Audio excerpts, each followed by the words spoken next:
এইটা এইটা শোনা সেই মকরা ঘর শোনা সেদিন মো পছরে ব্রহ্ম কিড়া দেই মতে বদনাম করছিলা আজি মু তা পছরে এমিতি কিড়া দেইকি ଯିବି যেমিতি তা মাইকিনা গোড়েই গোড়েই পিটিব গলে কুয়াড়ে সবু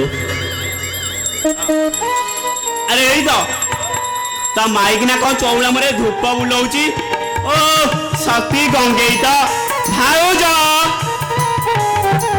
ও রতনী ভাউজ ইয়ারে ଟିକେ আস মু দুঃখিয়া ডাকুছি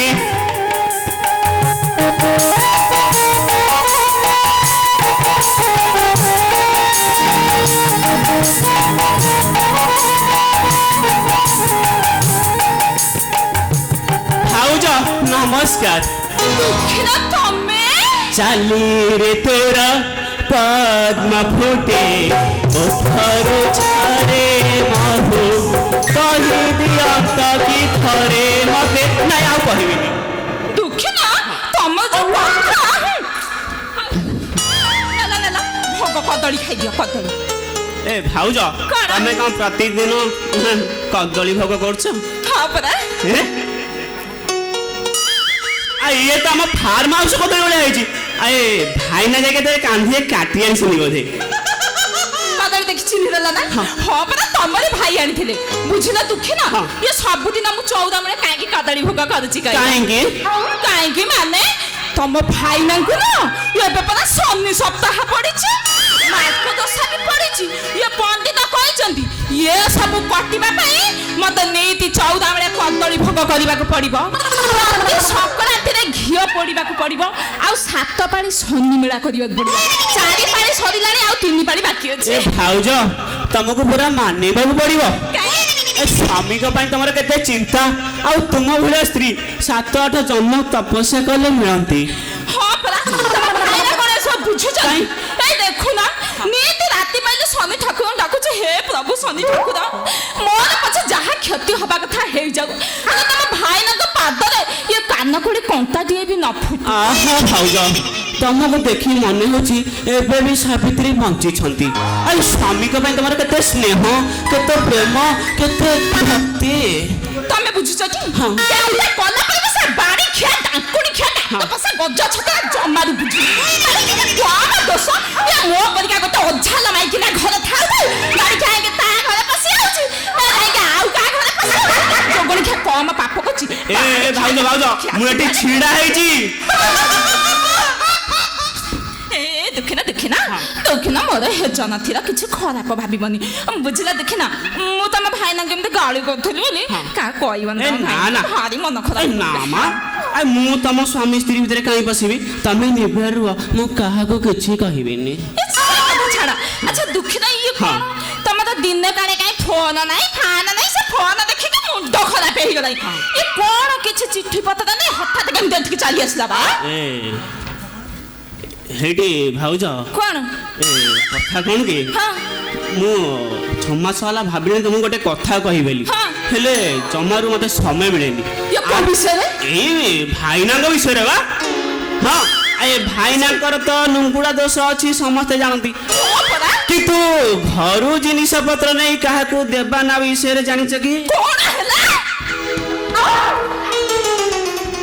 ଘରୁ ଜିନିଷ ପତ୍ର ନେଇକି ଦବା ହଁ ଇଏ ଦୁଃଖିନ କାହିଁ ମୁଁ ତ ଏ କଥା ଜାଣିନି ନାଇଁ ନାଇଁ ଭାଉଜ ତମେ ମିଛ କହୁଛ ତମେ ତାଙ୍କ ସ୍ତ୍ରୀ ତମେ କେମିତି ଜାଣିପାରୁନ ଇଏ ଦୁଃଖିନ ତମେ ମତେ ଅବିଶ୍ୱାସ କରୁଛ ତମେ ବିଦ୍ୟାଳୟ ଖାଇ କହୁଛି ତମେ ମୁଣ୍ଡ ଛୁଇଁ କହୁଛି ମୁଁ ଜମାରେ ଏ ବିଷୟରେ କିଛି ଜାଣିନି ମୋ ମୁଣ୍ଡ ଛୁଉଁଛି ନା ନା ତମେ ମିଛ କହୁଛ ଓ କେମିତି ଜାଣିବି କହିଲ ତମ ଭାଇ ତ ସବୁବେଳେ ବାହାରେ ରହିଲା ଇଏ ମୁଁ ତ ମାଇ ପିଲାଟା ସବୁବେଳେ ଘର ଭିତରେ ରହିଲି ସେ କାହାକୁ କଣ ଦେଲେ କାହାଠୁ କଣ ନେଲେ ମୁଁ କେମିତି ଜାଣିବି କହିଲ ଇଏ ଦୁଃଖିନା ତମେ ନିହାତି କିଛି ଗୋଟେ ତମ ଭାଇନାଙ୍କ ବିଷୟରେ ଜାଣିଛ ନା ମୁଁ ଜାଣିନି କୁହ କାହିଁ କହିବିନି କହିଲ କାହିଁ କହିବନି ମୁଁ ତମକୁ କହିଦେଲେ ତମେ ଯାଇକି ଭାଇନାଙ୍କୁ ପଚାରିବ ଆଉ ଭାଇନା ଯାଇକି ସେ ଲୋକଠୁ ବୁଝିବ ସେ ଲୋକ ଆସି ପୁଣି ମୋ ପାଖେ ପହଞ୍ଚିବ ଚାଲିବ ଗୋଟେ ଦୁନିଆ ପାଲା ସେଗୁଡାକ ଛାଡ ଓ ବୁଝିଗଲି ତମେ ତାହେଲେ ଚାହୁଁଛ ଏ ବିଷୟରେ ତମ ଭାଇନା ନ ଜାଣନ୍ତୁ ଏଇଆ ତ ମୁଁ ତମକୁ କଥା ଦଉଛି ଏ ବିଷୟରେ ତମ ଭାଇନା କେହି ଜାଣିବେନି ମୁଁ କାହାକୁ କହିବିନି ମତେ ଟିକେ କୁହ ତମେ ସତ କହୁଛ ସତ କହୁଛି ମୋର ବୋଲ କଥା କଣ କି ଭାଉଜ ଆମ ମେଡିକାଲ ଷ୍ଟାଫ ଜଣେ ଆଜି ଟ୍ରାନ୍ସଫର ହେଲା ଆଉ ସେ ଗଲା ବେଳେ ଭାଇନାଙ୍କୁ ବାହାରି ଖୋଜୁଥିଲା। ହଁ ଆଉ ଭାଇନାଙ୍କ ଯେତେବେଳେ ଦେଖା ନହେଲା ମୋର ଦେଖା ହେଇଗଲା। ଆଉ ସିଏ କଣ ମତେ ଆଉ ଛାଡ଼ନ୍ତି କି? ଆଉ ସିଏ ତ ମତେ ଜାବୁଡ଼ି ଧଇଲେ। ହଁ ଆଉ ତମ ଆମ ସମ୍ପର୍କ କଥା ସେ ତ ଜାଣନ୍ତି। ଆଉ ସିଏ ଆସି ମତେ ଧଇଲା କହିଲା ଦୁଃଖେ ନା ମୋର ଗୋଟେ ଉପକାର କର। ମୁଁ କହିଲି କି ଉପକାର? ନା ମୁଁ ଏଇ ପ୍ୟାକେଟଟା ଦଉଛି ତମେ ନେଇକି ମକରାନାକୁ ଦେଇଦେବ। ମୁଁ କହିଲି କି ଜିନିଷ? କହିଲେ ନା ତମର ଜାଣିବା ଦରକାର ନାହିଁ, ତମେ ଖାଲି ନେଇକି ମକରାନାକୁ ଦେଇଦେବ। ମୁଁ କହିଲି କଣ ହେଲା? ଆଉ ଜିନିଷଟା ମୁଁ ନେଇକି ଯାଉଛି, ଜିନିଷଟା କଣ ମୁଁ ଜାଣିବିନି? କହିଲେ ନାଇଁ ତମକୁ ବଳଦେବ ଝିଅଙ୍କର ଆଣ, ତମେ ଏ ଜିନିଷ ଖୋଲିକି ଦେଖିବନି। ଆଉ ରୋଗ ଫୋଗ ମନା କରିଦେଲା। କହିଲା ହଁ ଦେଲା ବେଳେ ଯେମିତି କେହି ନ ଦେଖନ୍ତି, ଯେମିତି କି ତାଙ୍କ ସ୍ତ୍ରୀ ବି ନ ଦେଖେ। କଣ ହେଲା? ମୁଁ ବି ଦେଖିବିନି। ଏଠି ତ କେହି ନାହାନ୍ତି, ଆସୁନ ଟିକେ ଦେଖିଦବା ଖୋଲିକି ତା ଭିତରେ କଣ ଅଛି। ନା ନା ନା ମୁଁ ତମକୁ ଜମା ଦେଖେଇ ପାରିବିନି। କାହିଁ ହେଲା? କଣ ହେଲା? କଣ ପାଇଁ ଦେଖେଇବନି? ଆଉ ସିଏ ପରା ବଳଦେବ ଝିଅଙ୍କ ଦାଣ୍ଡରେ ପକେଇ ଦେଇଛି। ତମେ ବୁଝିଲ କଣ ତମକୁ କହନ୍ତି? ତମେ ଭାରି କପଟି। ନେଇ ଯାଉଛି ନା କୁଆଡେ ନେଇ କଣ ନୁଚେଇ ଦଉଛି? ମୁଁ ଖାଲି ଚାହୁଁଛି ସେ ମେଡିକାଲ ଷ୍ଟାଫଟା ତା ଭିତରେ କଣ ଦେଇଛି ଦେଖିବା। ନା ନା ମୁଁ ଦେଖେଇ ପାରିବିନି, କାହିଁକି ମୋ ସତ୍ୟ ନଷ୍ଟ ହୋଇଯିବ। ଏ ଭାଉଜ କଣ ରାଗିଲ କି? ରୁହ ଖାଲି ତ ଏଇଠି ଭିଡି ହଉଛ। ଏଇଠି ଶୁଣ ମୁଁ ତମକୁ କହିଦଉଛି, ଆଜି ମକରାନା ଯେତେବେଳେ ଆସିବେ ମୁଁ ଏ ଜିନିଷଟା ତାଙ୍କ ହାତକୁ ଦେଇଦେବି। ମୁଁ ଦେଇଦେଇକି ଚଟକିନା ପଳେଇବି। ମୁଁ କେତେବେଳେ ଚଟକିନା ପଳେଇବି ଫଟକିନା ଆସି ମାରି ବସିକି ଦେଖିବ। କାହିଁକି ତମ ଭାଇନା ଆଜି ନ ଦେଖେଇଲେ? ଦେଖେଇବେନି। ଆଉ ଏ ସ୍ତ୍ରୀ କି ନ ଦେଖିଲା ଜିନିଷ କଣ ସ୍ୱାମୀ ପାଖରେ ଅଛି? ଆଉ ଯଦି ବି ସିଏ ନ ଦେଖାନ୍ତି ତମେ ଜବରଦସ୍ତ ମାଡ଼ି ବସିକି ଦେଖିବ। ବୁଝିଲ ତମ ଭାଇନା ମତେ ମଝିରେ ଭାରି ଡରନ୍ତି। ସଇଲା ତ କଥା। ଆଉ ଏ ମକରାନା ଆସୁଛନ୍ତି, ତମେ ଭିତରକୁ ଯାଅ। କବାଟ କଣ ସବୁ ଦେଖୁଛି, ତମେ ଏଠି ବସି ଆସିବେ। ଜଲ୍ଦି ଜଲ୍ଦି।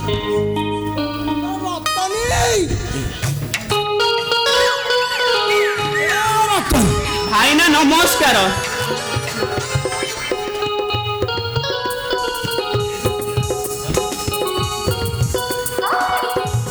ଦୁଃଖିଆ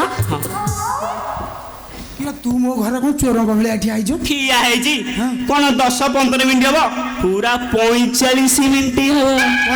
45 ମିନିଟ୍ରୁ କମ ହବନି। ନା ତମର ଦେଖା ମିଳୁଛି ନା ଭାଉଜଙ୍କର ଦେଖା ମିଳୁଛନ୍ତି। ଖାଲି ଗୋଟେ ଦାୟିତ୍ୱରେ ଆସିଛି ବୋଲି ମୁଁ ଯାଇପାରୁନି। ତୁ 45 ମିନିଟ୍ ହେଲା? 45 ମିନିଟ୍ ହବ। ତୋ ଭାଉଜ? ଜାଣିନି। ତୋ ଭାଉଜ ଦେଖା ହେଇନି। ତୋ ଭାଉଜ ଦେଖା ହେଇନି ପରା। 45 ମିନିଟ୍ ହବ। ମୁଁ ଟିକେ ଅନ୍ୟ ମନସ୍କ ହେଇଯାଇଛି। ଦୁଃଖିଆ ମୁଁ ତତେ ଟିକେ ଇଆଡୁ ସିଆଡୁ କହିଦେଇଥିଲି। ତୁ କଣ ମାଇଣ୍ଡ କଲୁ? ଆରେ ଯା ତୁ ଯା ମାଇଣ୍ଡ ଯା ହଉ ଇଏ ପଦିଆ ନାଇଡୁ ଫାର୍ମ ହାଉସ ତୋ ଚାକିରିଟା ରହିଗଲା। ଆଉ ଯେମିତି ତୋର ମୋର ଝଗଡା ଲାଗିଥିଲା ଚାକିରି ତ ଯାଇଥିଲା। ସେ କଥାକୁ ମୁଁ କଣ ମନେ ରଖିଛି? ଭାଇ ଭାଇ ଭିତରେ ସେ କଥା କଣ ଚଳିବ? ଭାଇ କାହାର ହେଲେ ମକରାନା ଆଜି ମୁଁ ଜାଣିଲି ନାଇଡୁ ବାବୁ ତମକୁ କେତେ ଭଲ ପାଆନ୍ତି।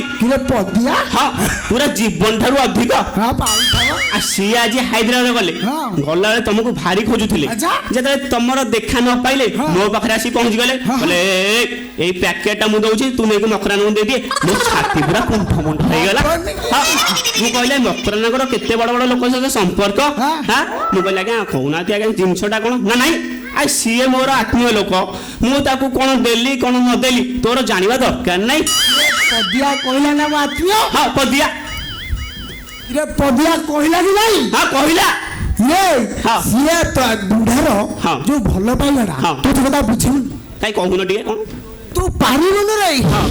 ତୁ ତା କଥା ପାରିବୁନୁ। ତୁ କହ ଯାଇଲୁ। ତୁ ଯେତେବେଳେ ଆମେ ବୁଢାର ମୋର ଗୋଟେ ନିରୋଳା ଜାଗାରେ ବସୁ ସେତେବେଳେ ମତେ ଗୋଟେ ପଦିଆ ବୋଲି ଡାକେ। ତାର ନିବିଡ଼ ସମ୍ପର୍କ। ଯାହା ହଉ ସେ ନିବିଡ଼ ସମ୍ପର୍କ ତୁ କଣ ପାଇବୁ? କିରେ ଏଇଟା ଦେଖୁନୁ କଣ ଦେଇଛନ୍ତି? କିରେ ଏଇଟା କଣ ଦେଲା ବେ? ଦେଖ ଏଇଟା ଗୋଟେ ସାଇଜିଆ ପ୍ୟାକେଟ ହେଇଛି। ଦେଖୁନ ତୁ ବୁଝିପାରିବୁ। ସିଏ ଗୋଟେ ଜିନିଷ ଇଏ ବୁଢାର ଭଲ ପାଇବାଟା ମୋ ପ୍ରତି ଅଲଗା। ନାଇଁ ଭଲ ପାଇବାରେ ପୁଅ ଭଲ ପାଇବ। ଦେଖେ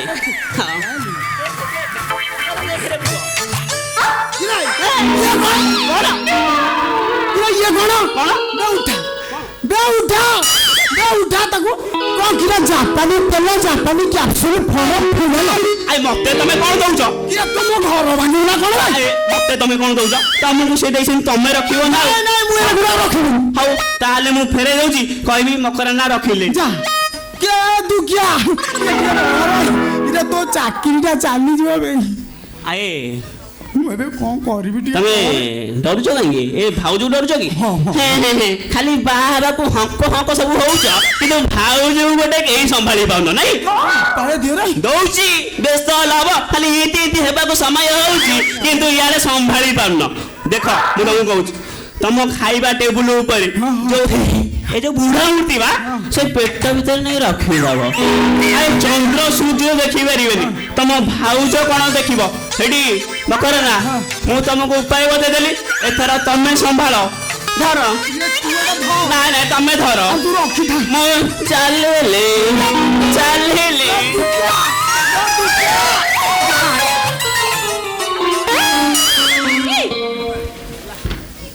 ତମେ କେତେବେଳେ ଆଇଲ ବା? ଆସିଲେ ଭଲ କଲ, ଭଲ ଲୋକ ଆଉ। ଖାଇବ ବୋଲି କହିଦେଇ କୁଆଡେ ଚାଲିଗଲ, ସବୁ ଯାକ ଥଣ୍ଡା ହେଲାଣି, ଆସ ଖାଇବ। ଇଏ ଦୁଃଖୀନା ଆସି ତମକୁ ଖୋଜୁଥିଲେ, ଦେଖା ହେଲା ଟି? କଣ ମାନେ କିଲୋ ଦୁଃଖିଆ ତୋର ଦେଖା ହେଇଛି? ଆଉ ସିଏ କଣ କହିଲା? ମୁଁ 45 ମିନିଟ୍ ହେଲା ଠିଆ ହେଇଛି, ଭାଉଜ ଦେଖା ମିଳିଲାନି। ମନା କଲେ? ହଁ ହେଇଟି ଇଏ ଗେଲରେ କହିଦେଇଥିବେ। କଣ ମନା ଗେଲରେ କହିଦେଇଥିବେ। କିଲୋ ଦୁଃଖିଆ ମୋ ସହିତ ଗେଲ ହେଲା? ମୋ ସାଙ୍ଗରେ ଗେଲ ହେଲା? ମନା ତମର ମନେ ନାହିଁ? ହୋଲି ଦିନ ତମେ ଏମିତି ନିଶାରେ ଗେଲରେ ଗଲେ, ତାପରେ ମୁତି ଦେଇଥିଲ। ତୋ ସାଥିରେ ବି କଣ ମୋ ସାଙ୍ଗରେ ଗେଲ? ତମର କଣ ହେଇଛି କହିଲ? କଦର୍ଯ୍ୟ ଲୋକ ହେଇଟି। ସିଏ ଆସି ମତେ ପଚାରିଲେ, ଭାଉଜ ଭାଇ ନାହାନ୍ତି କି? ମୁଁ କହିଲି ନାଇଁ ନାଇଁ, ଭାଇ କୁଆଡେ କାମରେ ଯାଇଛନ୍ତି, ତମେ ଏଇଠି ଅପେକ୍ଷା କର। ଭଜାଟା ବସେଇ ଦେଇଥିଲି, ପୋଡିଯିବ କାଳେ, ଓହ୍ଲେଇବାକୁ ଚାଲିଗଲି। ତାମାନେ ଦୁଃଖିଆ ତୋର ଦେଖା ହେଇଛି? ମୁଁ ଜାଣିଛି ତୋର କୋଉ ପ୍ରକାର ଦେଖା ହେଇଥିବ। ତମେ ଏମିତି କାଇଁ ହଉଛ? ଦୁଃଖିଆ ତୋର ଦେଖା ହେଇଛି? ନାଇଁ ରେ ମକରା, ସବୁ କିଛି ଶେଷ। ତୋ ଜମିରେ ଝାଉଁ ଚାଷ ହେଇଯାଇଛି। ତମେ ପାଗଳ ହେଇଗଲାଣି ନା କଣ? ମୁଁ ତମ ସହିତ ଗପିବାକୁ ସମୟ ନାହିଁ, ଆସ ମୁଁ ବାଢି ଦେଇଛି, ଖାଇଦବା ଆସ।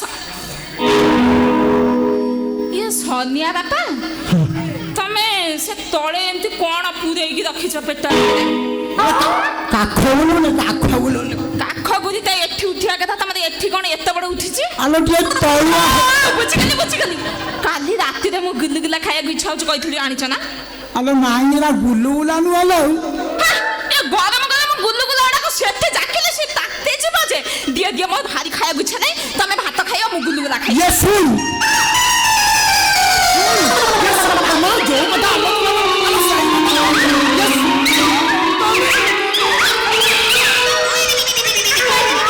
ଗୁଲୁଗୁଲା ଆଣି ଏମିତି ତଳେ ଜାକୁଛ, ଯେ ରସଗୋଲା ଆଣିବ ତାକୁ ପୁଣି କୋଉଠି ଜାକିବ? ଅତି ଗୋଟେ କଦର୍ଯ୍ୟ ଲୋକ। ମୁଁ ଜାଣିଛି ତମେ ମତେ କେତେ ଭଲ। ତାକୁ ଖାନା ଇଏ କଣ ସେଇଟା ନରା ଗୁଲୁଗୁଲାଟା ଡବା ଆଣିଛ ନା? କହିଥିଲି ବୋଲେ ଦାମିକିଆ ଗୁଲୁଗୁଲା ଆଣିଛ ନା, ବାସିବ। ନାଇଁ ଆଲୋ ସେଇଟା ଖାନା ଲୋ, ମୋ ଅଣ୍ଟା ଧରି।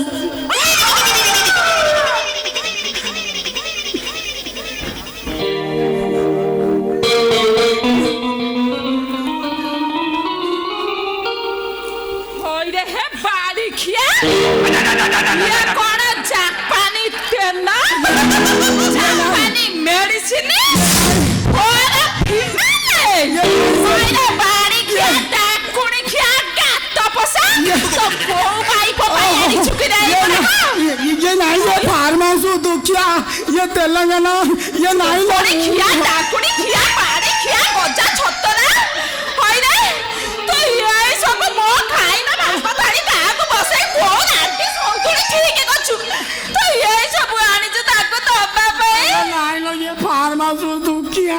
হই রে পেট বিন্ধা মকরা এ মো পাই কে গোটে সুন্দরী মাই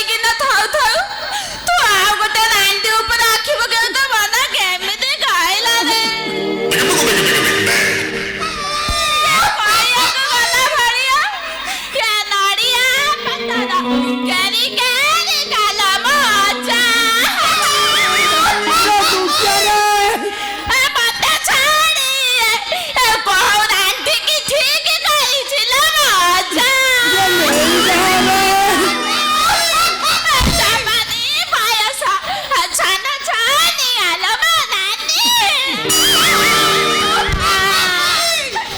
खाइबा थाड़ी रे कोन देखो गड़ी भागवा से ये तो खाई बहुत बड़ा रतनी ये खाई रे सती रे चार जण रतनी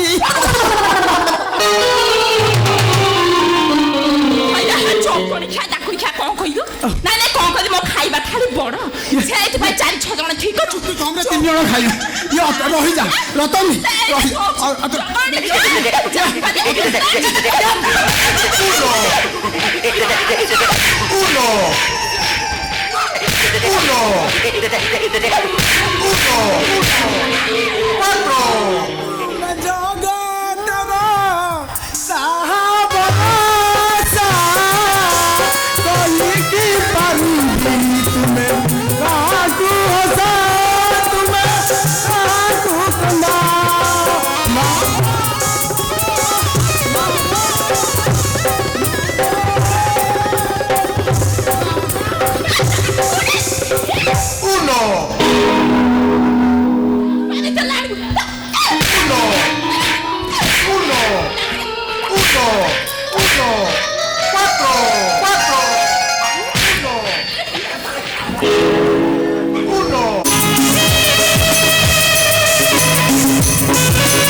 अरे बाबा आसंता काली कौन मु केमती कहबी ए कुओ ना काली को रही था ये मन पकौची आसंता काली हाँ आसंता काली कौन ये खबरटा को हां भारतर सारा स्वामी माने प्राय 1 मास रु अधिक मास धरी मन रखती आ मु बोली जी केमिटी हां सही तो तेरा तो पचार छी काली कोन अरे बाबा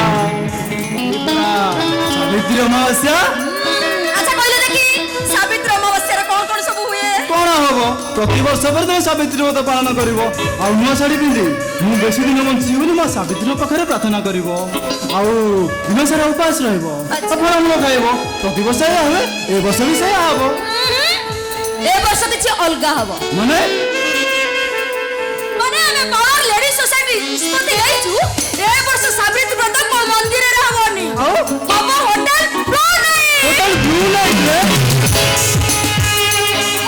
सहीलो प्रस्ताव तुमको केमती लागिला प्रस्ताव बहुत खुशी लगुची किंतु ये कष्ट भी लगुची माने नहीं कष्टटा मते लगुनी लगुची मु बने परसु नहीं तमे को मते कमेंट करछो नहीं मु तुमको कमेंट कली केतेबेले तुम बड़ी सुंदर स्त्री पाई ए सावित्री व्रत अल्प किछि खर्च होई अच्छा एतरे एते सीरियस होबार कोन अछि अच्छा सावित्री व्रत होटल रे केमिति कोन पालन हबो मु तो किछि बुझी पारु अरे बाबा ताले होटल चलो ना देखिबा हम लेडीज पावर लेडीज माने ए वर्ष सावित्री व्रत केमिति सेलिब्रेशन करूछो ठीक अछि आसंता काली ताले धूमधाम रे पालन करदा सावित्री व्रत को आमे देखिबार सुযোগ पाइबा चलो होटल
Oh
कहतु रामपद बाबू आपनकर प्रॉब्लमटा कोन देखନ୍ତୁ ବହୁତ ଟେନସନ ଅଛି ଆମ ଘରୁ ଟଙ୍କା ନାମେ ସବୁ ଚୋରି ହେଇଯାଉଛି। अच्छा आपनकर आज कोन कोन सब चोरी होची कहि परिबे कि ଆରେ ନାଇଁ ନାଇଁ ଠିକ ଭାବେ ତ କହିପାରିବିନି। ତେବେ ସୁନାର ଚେନ୍ ଲକେଟ ସୁନାମୁଦି ଆମ ମୋ ସ୍ତ୍ରୀ ପାଖରୁ ସୁନାର ହାର। ଆରେ ହଁ 20,000 ଟଙ୍କା ବି ଚୋରି ହେଇଛି। 20,000 टका चोरी आपनकर ना आपनक घरर ଆରେ ନାଇଁ ନାଇଁ ସବୁ ମୋର ପର୍ସନାଲ କ୍ୟାଶ। ଆଉ ଏସବୁ ଚୋରି ହେଇଛି ଆମ ଶୋଇବା ଘରରୁ। देखନ୍ତୁ रामपद बाबू ए सब आपनक सोइबा घर चोरी होची माने आपनक सोइबा घर को जीवा आसिया करता लोक माने मध्यरु केही जने नेइथिबो। ଆରେ ନାଇଁ ନାଇଁ ମୁଁ ଆଉ ମିସେସ୍ ବ୍ୟତୀତ ଆମ ଶୋଇବା ଘରକୁ କେହି ଯାଆନ୍ତିନି।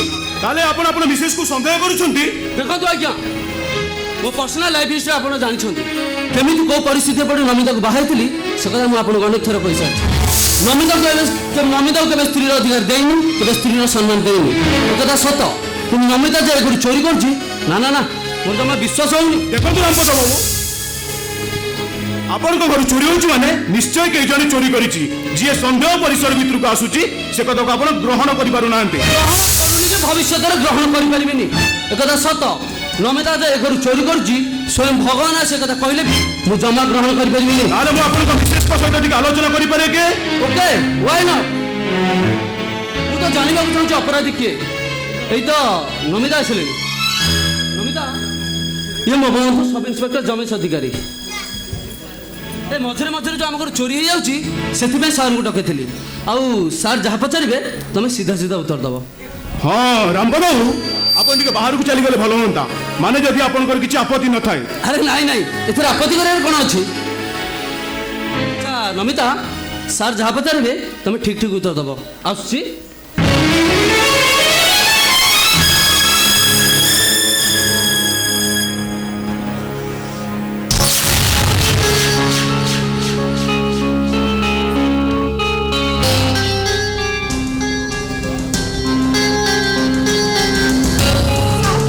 ସାର୍ ଦେଖନ୍ତୁ ମୁଁ ଏସବୁ କୋଉ ପରିସ୍ଥିତିରେ ପଡ଼ି से कथा मु जाने किंतु तमे जानिछ अतीत को किए अतीत को के मु जानि सारिछि माने तम घर चोरी होटवा टंका सुना गहना किए नउची मु जानि थिबि कि नै तमे निश्चय बुझी पारुतु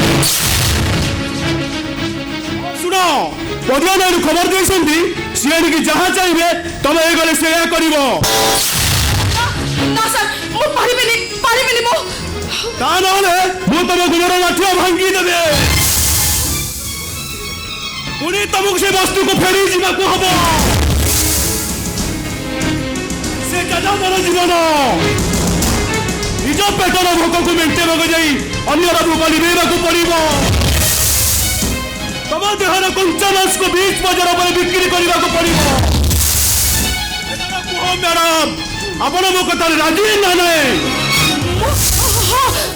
ମୁଁ ଆପଣଙ୍କ କଥା ରାଜି अरे पदिया नायडू जहाँ चाहिए तमे ए घरे सेया करिवो आ सब पारे जमेश अधिकारी जहाँ चाहिए तमे ए घरे सेया करिवो ଆପଣ ମୋ ପାଖରେ କ'ଣ ଚାହିଁବେ ସାର୍ ମୁଁ ଆପଣଙ୍କୁ କ'ଣ ଦେଇପାରିବି। ए मझिरे केला करबा को टिके चांस पलो तम देहर भोक केमिते माफिया पाई टिके चांस तम ସାର୍ ଆପଣ ଛାଡ଼ି ଦିଅନ୍ତୁ ସାର୍ ମୁଁ ଛାଡ଼ି ଦିଅନ୍ତୁ। ताना मु तम गोबर बाटिया भांगी देबे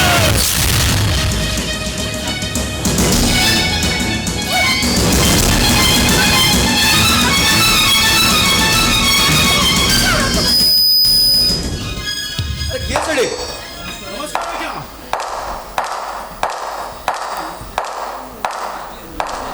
नमस्कार हे साना बोमा तमर किछि काम थिला ନାଇଁ ବଡ଼ ଭାଇ ठीक अछि तम भीतर को जाओ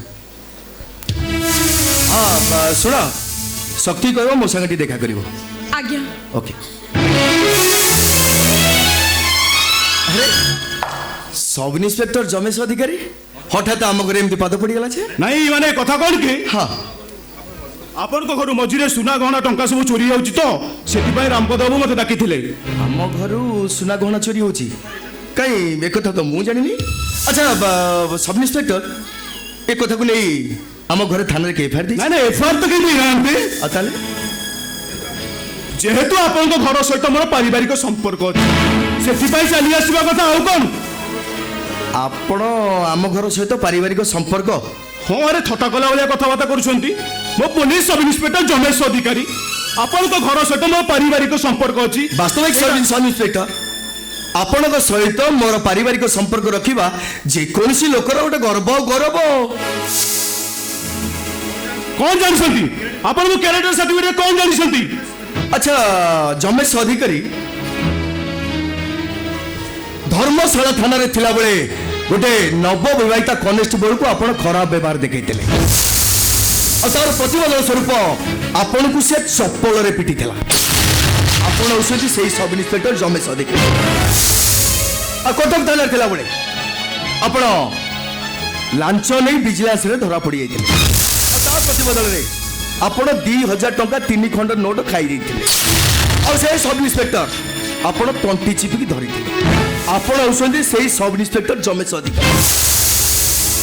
ଆଉ ମନେ ପକାନ୍ତୁ ବ୍ରହ୍ମପୁର ଥାନାରେ ଥିଲାବେଳେ ଆପଣ ଗୋଟେ କଲେଜ ଝିଅକୁ କମେଣ୍ଟ ମାରିଥିଲେ ଆଉ ତା ପ୍ରତିବଦଳରେ କଲେଜର ସବୁ ପିଲାମାନେ ମିଶି ଆପଣଙ୍କୁ ନିର୍ଦ୍ଧୁମ ମାଡ଼ ମାରି ସାରିବା ପରେ ଆପଣଙ୍କୁ ଆଣ୍ଠେଇ ଆଣ୍ଠେଇ ବିଚ୍ ରାସ୍ତା ଉପରେ ଚଲେଇକି ନେଇକି ଯାଉଥିଲେ।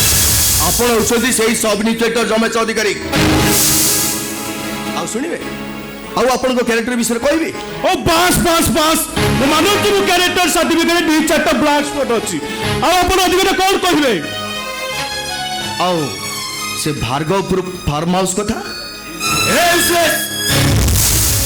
କେବଳ ସେ କେସ୍ ଭିତରେ ମୋ ବୋଉଙ୍କର ଇଜ୍ଜତ ଲୁଚି ରହିଛି ବୋଲି ମୁଁ ଜାଣି ଶୁଣି ମୋ ମୁହଁଟାକୁ ବନ୍ଦ ରଖିଛି। Get out. କେତେବେଳେ ଆସିପାରନ୍ତି ଆସିପାରନ୍ତି ଆସୁଛି। ନମସ୍କାର।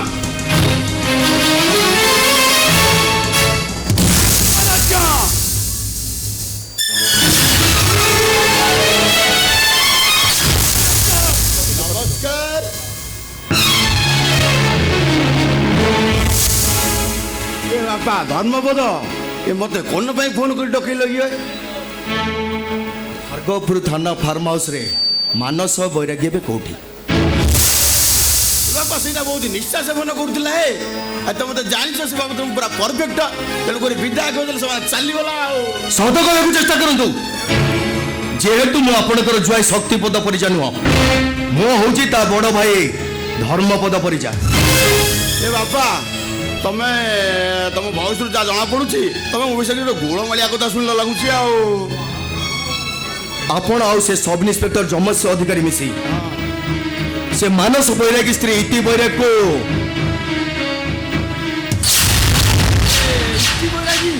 କୋଉ ଇତି ବୈରାଗୀ? ବାପା ଇତି ବୈରାଗୀ କିଏ ମୁଁ ଜାଣିନି କି ଶୁଣିନି ଏଇଟା ପୁରା ମିଛ କଥା କେବଳ ଆପଣ ମାନଙ୍କର କଲା କର୍ମ ପାଇଁ ସେ ବିଚାର ଆତ୍ମହତ୍ୟା କରିବାକୁ ଯାଉଥିଲେ ଆଉ କେହି ଜଣେ ଭଦ୍ରଲୋକ ତାକୁ ବଞ୍ଚେଇ ରଖି ସେ ମୋରି ପାଖରେ ଛାଡ଼ି ଦେଇ ଯାଇଛି। ସବୁ କଥା ଯେତେବେଳେ ଜାଣି ସାରିଲଣି ଆଉ ମାନିଗଲେ ଗଲା ଆଉ ଶୋଇଲା ଆଉ। ଏ ବାପା ଇଏ ସବ୍ ଇନ୍ସପେକ୍ଟର ଜମେଶ ଅଧିକାରୀ ମୁଁ ମିଶି ଟିକେ ଫିଷ୍ଟି କରୁଥିଲୁ ଆଉ ଫିଷ୍ଟି କରୁ କରୁ ଟିକେ ଅଧିକ ଡ୍ରିଙ୍କସ୍ ନେଇଗଲୁ ଆଉ। ବାପା ଆମ ଏକ୍ସପେକ୍ଟକୁ ଗୋଟେ ଭୁଲ ବଟକା ହେଇଯାଇଛି ଆଉ। ଆମ ଭଳିଆ ଇଏ ହାଇ ସ୍କୁଲ କଥାକୁ ଗୁରୁତ୍ୱ ଦେଲେ ଚଳିବ? ବାବା ତମର ଉତ୍ତର ଦବ ନା ଇଏ ମାନେ ମାନେ ତା କାମ ସାରି ଦେଇଛି। ଛାଡ଼ି ଦେଇଛନ୍ତି? କ'ଣ ଛାଡ଼ି ଦେଇଛନ୍ତି? କ'ଣ ଦେଇଛନ୍ତି ଆପଣ? କମ୍ପନସେସନ୍ ସାର୍ଟିଫିକେଟ ଦେଇଦେଇଛି। କମ୍ପନସେସନ୍? ହଁ ଦେଇଦେଲି ସେମାନେ ଚୁପ ହେଲା ଆଉ। ଆଚ୍ଛା ଶ୍ୱଶୁର ମହାଜୟ ହଁ ଆପଣ କେତେ ନମ୍ବର ନିର୍ଲଜ୍ଜ ଆପଣ। ସେ ଯୋଉ କମ୍ପନସେସନ୍ ଟଙ୍କାଟା ସେଟା ବୋଧେ ମୋ ଫାର୍ମ ହାଉସ୍ ଟଙ୍କା? ହଁ ସେଇଟା ତ ଫାର୍ମ ହାଉସ୍ ଟଙ୍କାଟା। ଆଉ ଗୋଟେ କାମ କରିବ ମୋ ଦରମା ଖାତାଟାକୁ ରିକଭରି କରିଦେବ। ମୁଁ ଟିକେ ଲାଜ ଲାଗୁନି? କେତେ ନମ୍ବର ନିର୍ଲଜ୍ଜ ଆପଣ? ଟଙ୍କା 3 ଲକ୍ଷ ଦେଇଛି ଟଙ୍କା 3 ଲକ୍ଷ ସେମାନେ ଚୁପ ହେଇଗଲା। ଟଙ୍କା 3 ଲକ୍ଷ ଦେଇ ତା ଇଜ୍ଜତ ସହିତ କେସ୍ଟାକୁ କମ୍ପ୍ରମାଇଜ କରିଦେଇଛି। ଆଚ୍ଛା ଶ୍ୱଶୁର ମହାଶୟ ଆପଣଙ୍କ ଝିଅ ବନଜା ସହିତ ଯଦି ସମାନ ବ୍ୟବହାର କିଏ କରିବେ କେତେ ଟଙ୍କା ଦେଇ ଆପଣ ସେ କେସ୍ଟାକୁ କମ୍ପ୍ରମାଇଜ କରିବେ? ହାତ ତଳୁ করে କହୁଛି ଆବେ ହାତ ତଳୁ করে କହୁଛି ତା ନହେଲେ ମୁଁ ତୋର ସେ ହାତଟାକୁ ମୋଡ଼ି ଭାଙ୍ଗିଦେବି। ମନେ ରଖିଥାଅ ମୁଁ ହଉଛି ସେ ଫାର୍ମ ହାଉସ୍ର ମାଲିକ ଆଉ ତମେ ହଉଛ ତାର କର୍ମଚାରୀ। ମୁଁ ସେ ଫାର୍ମ ହାଉସ୍ ଚେକ୍ କରିବା ପାଇଁ ଯିବି। ହିସାବଟା ଠିକ ଭାବରେ ରଖିଥିଲି। କରିଦେଲା ଆଉ ହଁ ଶୁଣ, ହଁ ମୁଁ ସେଦିନ ଦେଖିବି ତମେ ସେଥିରୁ କେତେ ଟଙ୍କା ତମେ ରିକଭରି କରିଛ। ଏଇଟା ଯେମିତି ଭଲ ଭାବେ ମନେ ଥାଏ। ମନେ ରହିଲା। ଯାଅ ତମେ।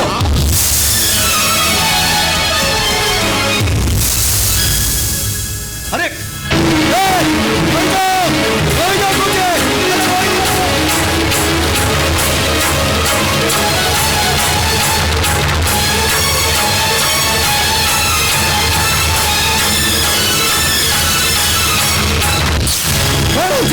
କାହିଁକି ଆପଣ ମୋତେ ବଞ୍ଚେଇଲେ?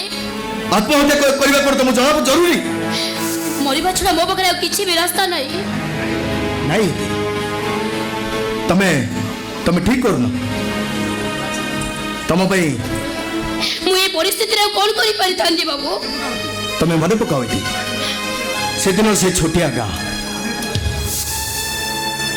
ବାହେପୁରର ସେ ଫୁଲନ ଦେବୀ ଯାହା କରିଥିଲା, ମାନେ ଠାକୁର ସମ୍ପ୍ରଦାୟର ଧର୍ଷିତା ହେଲା ପରେ ସେ କ'ଣ ଫୁଲନ ଦେବୀ ଆତ୍ମହତ୍ୟା କରିଦେଇଥିଲା? ବରଂ ସେ ଛୋଟିଆ ଗାଁଟାକୁ ରକ୍ତ ରଞ୍ଜିତ କରି ତାର ସେ ପ୍ରତିଶୋଧ ନେଇଥିଲା। ମୁଁ ତ ନିରୀହ ଝିଅଟାଏ, ମୁଁ ବା କାହାର ପ୍ରତିଶୋଧ ନେଇପାରିବି? ସେଥିପାଇଁ ମୁଁ ତମକୁ ପ୍ରସ୍ତୁତ କରିବି। ମୁଁ ତମକୁ ଦୁର୍ଗା ବେଶ ସଜେଇ ଦେବି ଆଉ ମୁଁ ତମକୁ କ୍ଷେପଣାସ୍ତ୍ର କରି ତିଆରି କରିବି। ତାମାନେ ଆପଣ? ହଁ ଏକ୍ଜାକ୍ଟଲି। ତମକୁ ଯେ ତିଆରି କରିବ ସେ ଲୋକଟା ମୁଁ ନୁହଁ, ସେ ଲୋକଟା ଆଉ କିଏ ନୁହଁ, ସେ ହେଉଛନ୍ତି ତମ ସ୍ୱାମୀ ମାନସ ବୈରାଗୀ।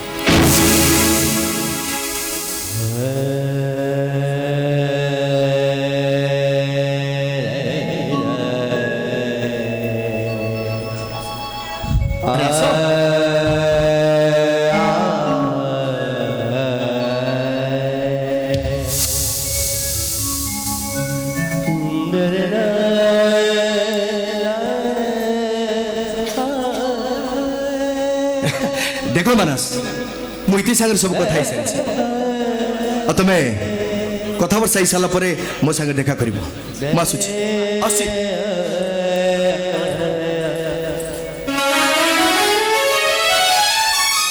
ତମେ ମୋତେ କ୍ଷମା କରିଦିଅ ଇତି, ମୋର ଭୁଲ ହେଇଯାଇଛି।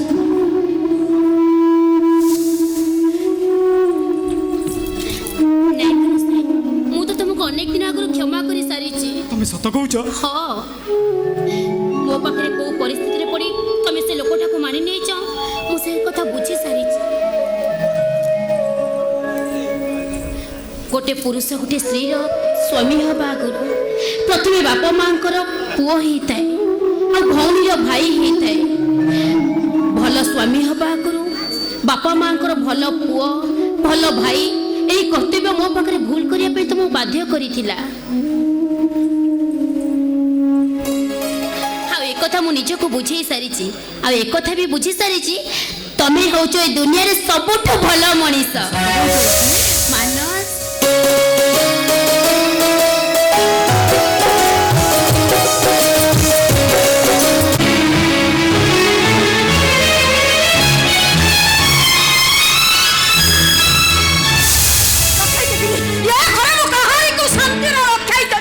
ଏ ମା ବନ ଯା, ତୁ ଟିକେ ତୁନି ହେଇଯା। କଥାଟା ମୋ ଝିଅର ଆତ୍ମାକୁ ବାଧିଛି। ଆଉ ଏଟା ମୋ ଝିଅ ତା ସ୍ୱାମୀକି 2 ପିସ୍ ମାଛ ଦେଇଦେଲା, ଏଟା ତାର କଣଟା ଭୁଲ ହେଇଲା? କେବଳ 2 ପିସ୍ ମାଛ ପାଇଁ। Only for 2 piece. ଏପରେ ଯୋଉ ଭୟ ଭୁଲ ହଉଛି ତାର ହିସାବ କିଏ କରିବ? ନା ନା ଆର ହିସାବ କିଏ କରିବ? ଏ କଣ ହେଇଛି କହୁଛ? ଏତେ ବଡ ବାପ କଥା ଲୁଚି ହେବ, ତମେ କହୁଛ ନା କଣ ହେଇଛ? କଣ ହେଇଛି ପରିଷ୍କାର କରି କଥାଟା କହୁନା। ଆଉ ୟାର ଛାଡ କଣ କହି ଯାଉଛ? କଣ ହେଇଛି ସମୁଦ୍ର? କାହିଁକି ତମେ ଏତେ ବଡ ପାଟି କରୁଛ? ସମ୍ବନ୍ଧଣୀ ଆସିଲେଣି। ଏ ସମ୍ବନ୍ଧଣୀ, ଏ କଥାଟା ମୁଁ ନିଜେ କହିବି ନା ନିଜେ ଆଶାଇ ମୋର ଶୁଣିବ? ହଁ, କଥାଟା କ'ଣ ଆପଣ କହୁନାହାନ୍ତି? ମୁଁ କାହିଁ କହିବି? ମୁଁ କାହିଁ କହିବି? ଏ କଥାଟା ସତ କି ମିଛ ନିଜେ ଆଶାମୀ କହିବନି?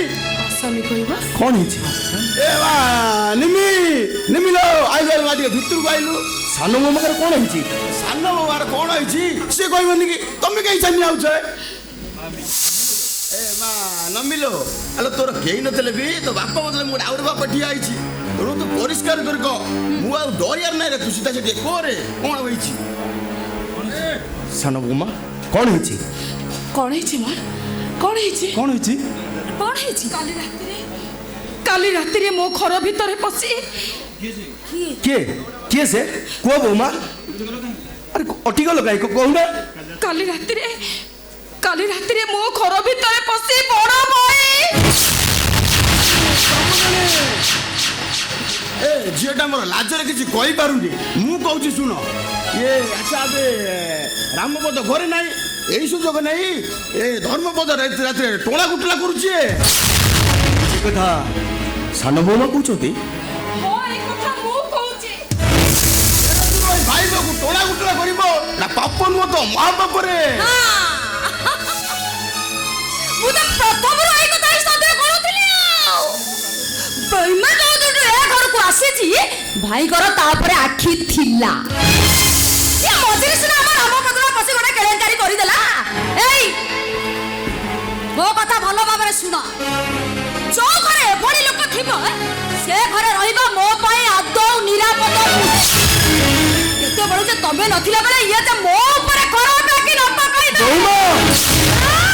ଦେଖମ ତମ ବହୁ ମା ଏ ଲୋକକୁ କୁଆଡ଼େ ସମସ୍ତେ ଦେବତା ଭଳିଆ ପୂଜା କରନ୍ତି ହେଲେ ଇଏ ଛି ଛି ଛି ଛି ଛି ଏଇ ଆଜିରେ ତମେ ଏ କେସରେ ଗୋଟେ ଫଇସଲା କର ଯଦି ଏ ଘରେ ତମ ଭାଇ ରହିବେ ତାହେଲେ ଆମେ ରହିବା ଆଜିରେ ମୁଁ ଏ କେସରେ ଫାଇନାଲ କରିବାକୁ ଚାହେଁ ଛି ଛି ଛି ଛି ମନୋଜା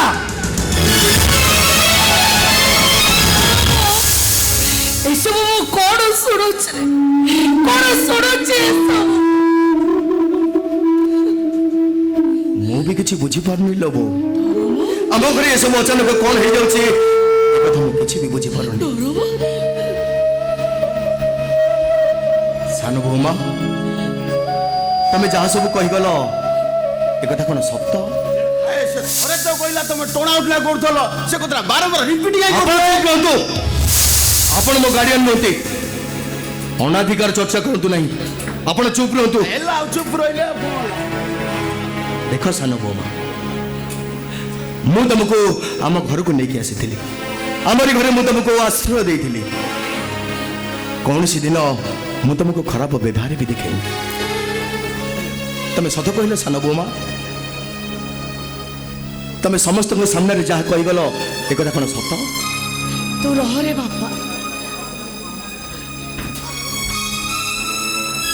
ଏ କଥାଟା ମୁଁ ମୋ ବୋହୂ ମାକୁ ପଚାରିଛି କହନା ମା ସାରା ସଂସାର ଜାଣିଛି ମୋ ଧରୁମୁଠା କେମିତି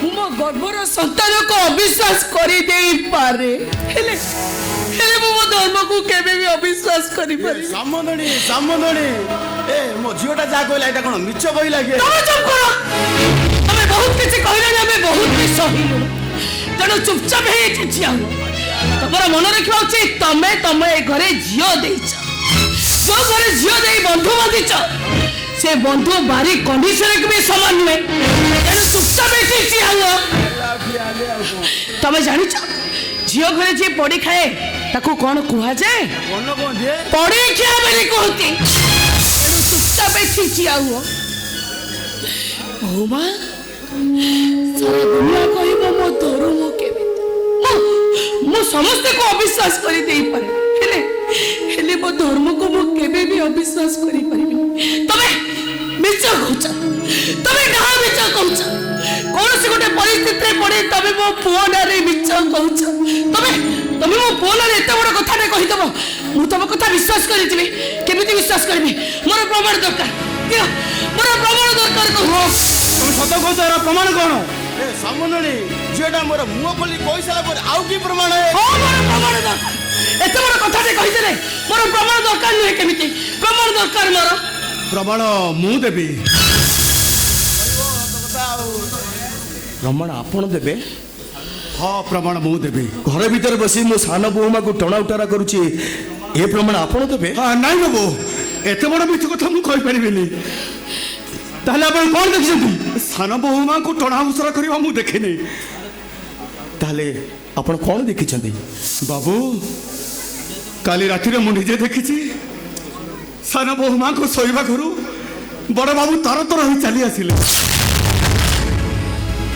ବଡ଼ ଘର ବଡ଼ ଗୁମ୍ବର କଥା ବାବୁ, କଥାଟାକୁ ମୁଁ ସେତେବେଳେ ଗୁରୁତ୍ୱ ଦେଇନଥିଲି, ହେଲେ ଆଜି ଯେତେବେଳେ ଆଲୋଚନା ହେଲା ମୁଁ କହିବାକୁ ବାଧ୍ୟ ହେଲି। ଚାକର ମଣିଷ ବାବୁ, ଯାହା ଦେଖିଥିଲି ତାହା କହିଲି। ଏଣିକି ବିଚାର ଆପଣଙ୍କର ଆପଣଙ୍କର ଆପଣଙ୍କର।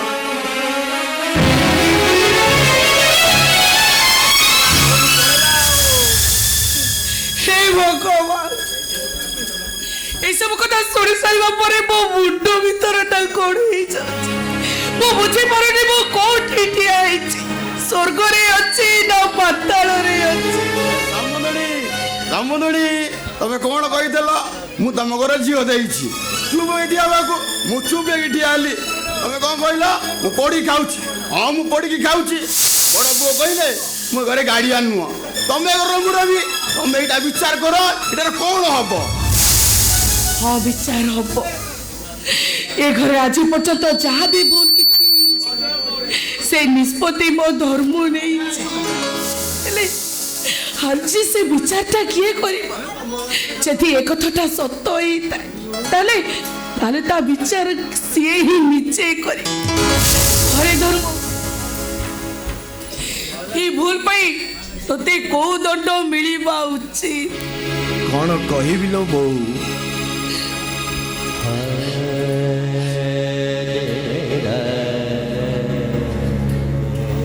मु गोटे अपराधी, मु दोष करिछि। ए घर समस्त जानी सारिबा परे मो विचार आउ किए करिबो लो बो? हे बो मो विचार किए करिबो न करिबो से कथा तो मु कहि परिबो। तथापि मु सान बहुमा को पदिए पचारि कौन पचार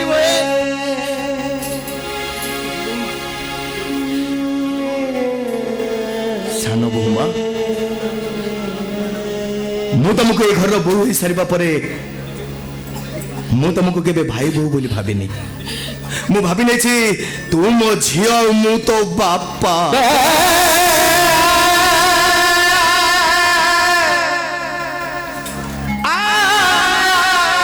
आज गोटे बापा ता झियो को पचारुची कौन मां तो बापा नाम जो ये सब अपन उड़ा उठिची एक कथा कोन सत्य? ए माए गोटे बापा आज ता झियो को पचारुची ता बापा नाम जो अपन उड़ा उठिची एक कथा कोन सत्य? हाँ सत्यटा कौन मु एबे कहिबी सत्य कथा तमे कहि दियो समस्त आगे सत्य कथा कहि दियो तमे। बड़ भाई आपण गाँ दांडर भालू नाच देखी भालू नचाड़ी भालू को पचारे ए झील ए वर्ष बाहाघर हम भालू मुंड हले हाँ करे भालू नचाड़ी भालू को पचारे एबे ए बाबू परीक्षा रे पास करिबे भालू ताको मुंड हले ना करे भालू नचाड़ी भालू को पचारे ए बाबू ए वर्ष सरकारी चाकरी पाइबे भालू मुंड हले हाँ करे हेले बड़ भाई भालू जो हाँ नाई करे से कौन निज इच्छा रे करे थाए नाई बड़ भाई भालू नचाड़ीटा भालू ना करे गोटे शक्त दौड़ी बांधे भालू नचाड़े से शक्त दौड़ी को जेमिति चौआड़ को टाणे भालू सेमती हाँ नाई करी थाए ठीक सेमती मोठरे भी आज गोटे परिस्थितिर दौड़ी बंधा है से परिस्थितिर दौड़ी आज मते जो आड़ को टाणुचे मु खाली से आड़ को हाँ नाई हेले मु हाँ नाई रो किछि मूल्य नाई बड़ भाई किछि मूल्य नाई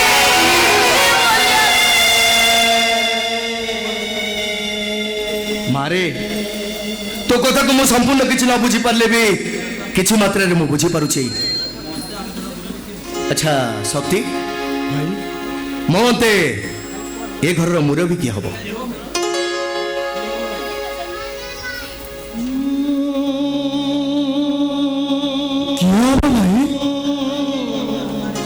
मो अंते ए घर मुरबी हबु तू विचार का सन रे बसिबु और ए घर भल मंदर विचार तू करिबु तुम्हें थाउ थाउ ए घर मुरबी हेबी तू या भाबुची ना तो बड़ भाई बंची थाउ थाउ तू केमिति ए घर मुरबी हबु तू केमिति विचार का आसन रे बसिबु तू केमिति ए घर भल मंद विचार करिबु या कहउची ना अरे तो बड़ भाई ना रे एत बड़ अपनिंदा उठी सारिबा परे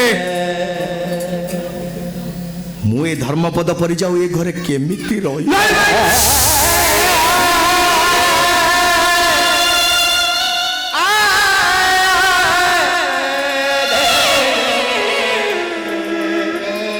तू ए घरे विचार करिबु तू विचार का संग रे बसिबु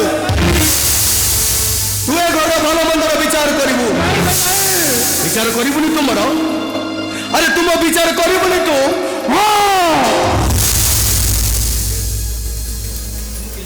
मुझे केस विचार करी मु शक्तिपद पर जा ए घर मुरबी ए केस विचार करी विचार करी देड़सुर भाई भाई बो को रेप करियो जाउतला आर विचार कोन हबो कुओ दोषी की प्रकार दंड मिलिबो सेइटा भी कुओ भाई दुनिया रे समस्त कहते मो स्त्री कथा उठ बसु अरे दुनिया आकी रहे समाज आकी रहे ए माई पीबो लोकरा शक्ति पद परिचा तम भली देवतार कोन विचार करियो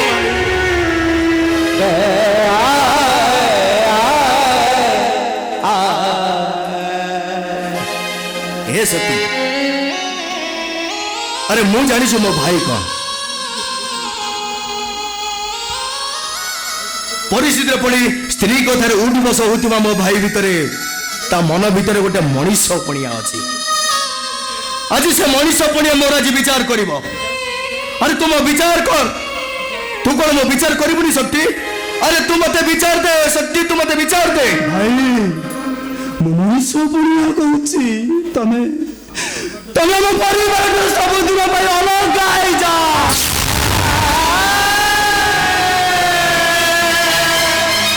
14 वर्ष सबुदिन रामचंद्र वनवास चली जाओ यहाँ नंदी ग्राम बसी शासन करुवा भरत आदेश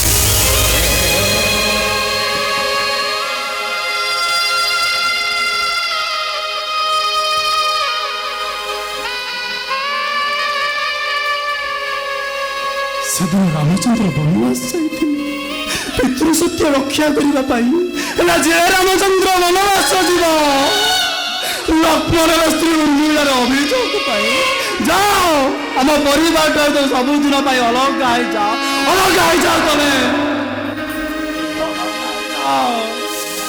हे महामान्य विचारक आपणकर तथाकथित विचारधारा को नहीं ये शक्तिपद परिचा मुंड नुआई माने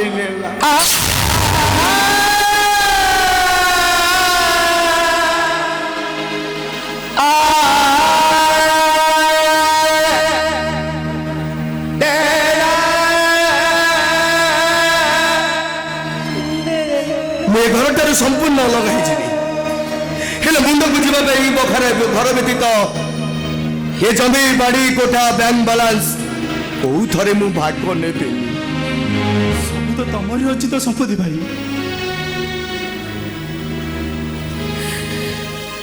तमें जो निर्बोध कर सब दान दे चली चाहूँ जाओ अरे आम तो गोटे गोटे स्वार्थ कर जाओ तुम सबुदिन भिकारी जाओ तुम्हें भिकारी जाओ तुम दान दिया संपत्ति आम राजा है बसुनु महाराजा है बसुनु महाराजा जाओ सबुदिन तुम अलग जाओ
যেতে পারুছ সেতে খাই একা বচি রাখ এটি সমস্তে মরি যাও তুমি মো ধর্মরাজ এতে কথা মিথ্যা কথা কহিবা আগুর তোম জীবনটা চিড়ি পড়লেনি কেমিতি নিষ্কলঙ্ক চন্দ্র মধ্যে কলঙ্ক লাগি দেবা আগুর তুমি তুমি ସବୁଦିନ ପାଇଁ মুখ হয়ে গলেনি কেমিতি এই যে সারা জীবন সত্য ন্যায় পছরে চালি আসছি তুমি তাকে বঞ্চি তাও তো মারি দেল কেমিতি তা আগুর তুমি নিজে মরি গলেনি কাহিকি তুমি মরি গলনি চুপ চুপ আস্তে কুহ আস্তে কুহ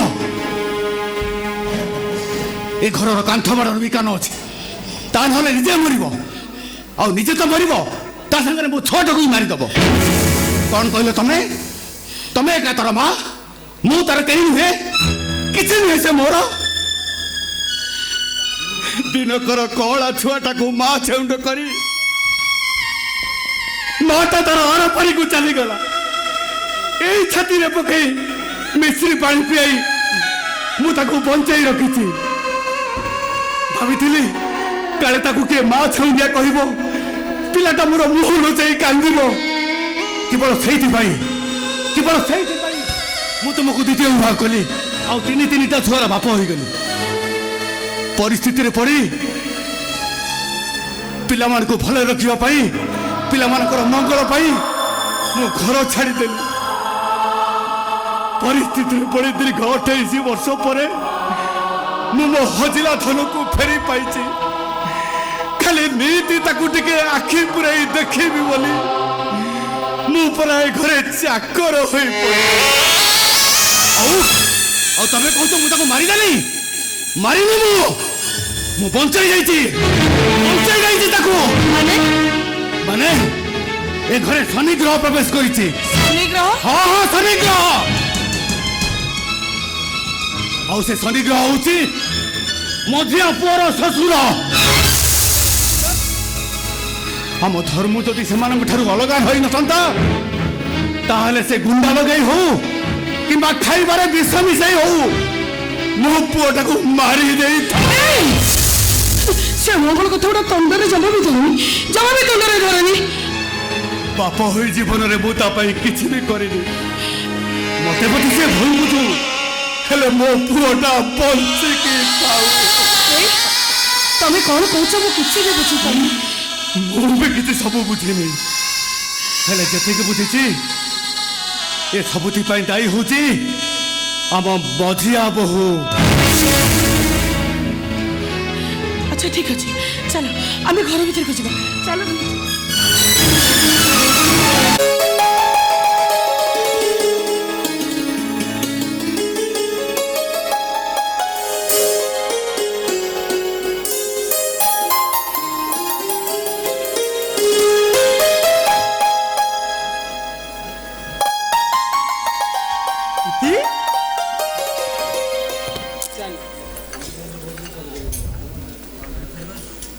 ଖାଇବ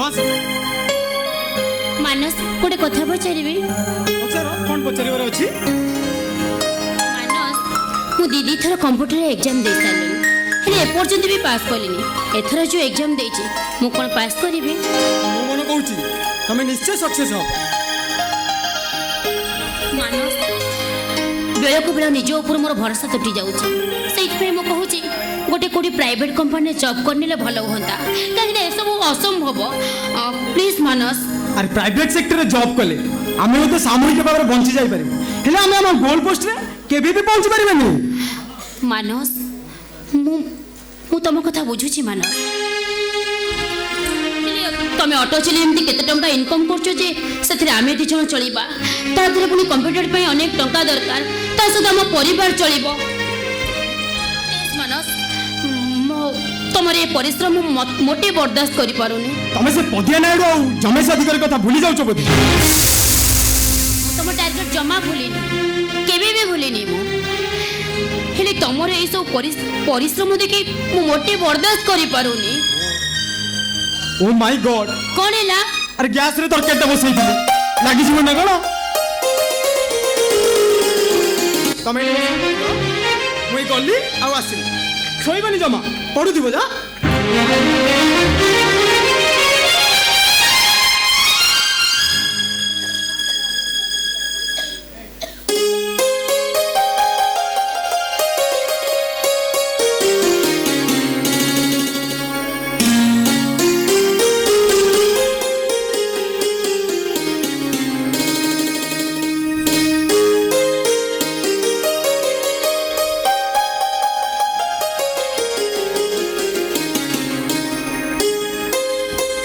আরে বাবা শোই পড়ল।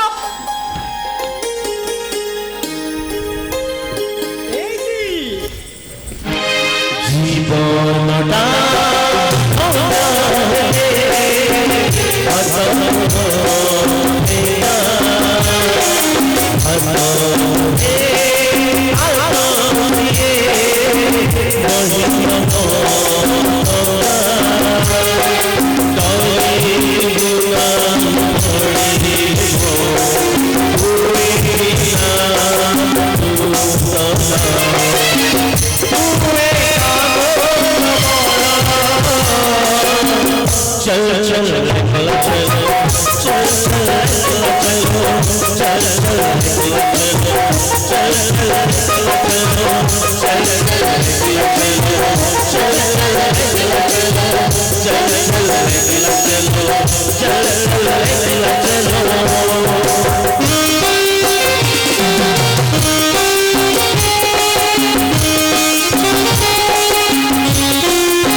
विशेष घोषणा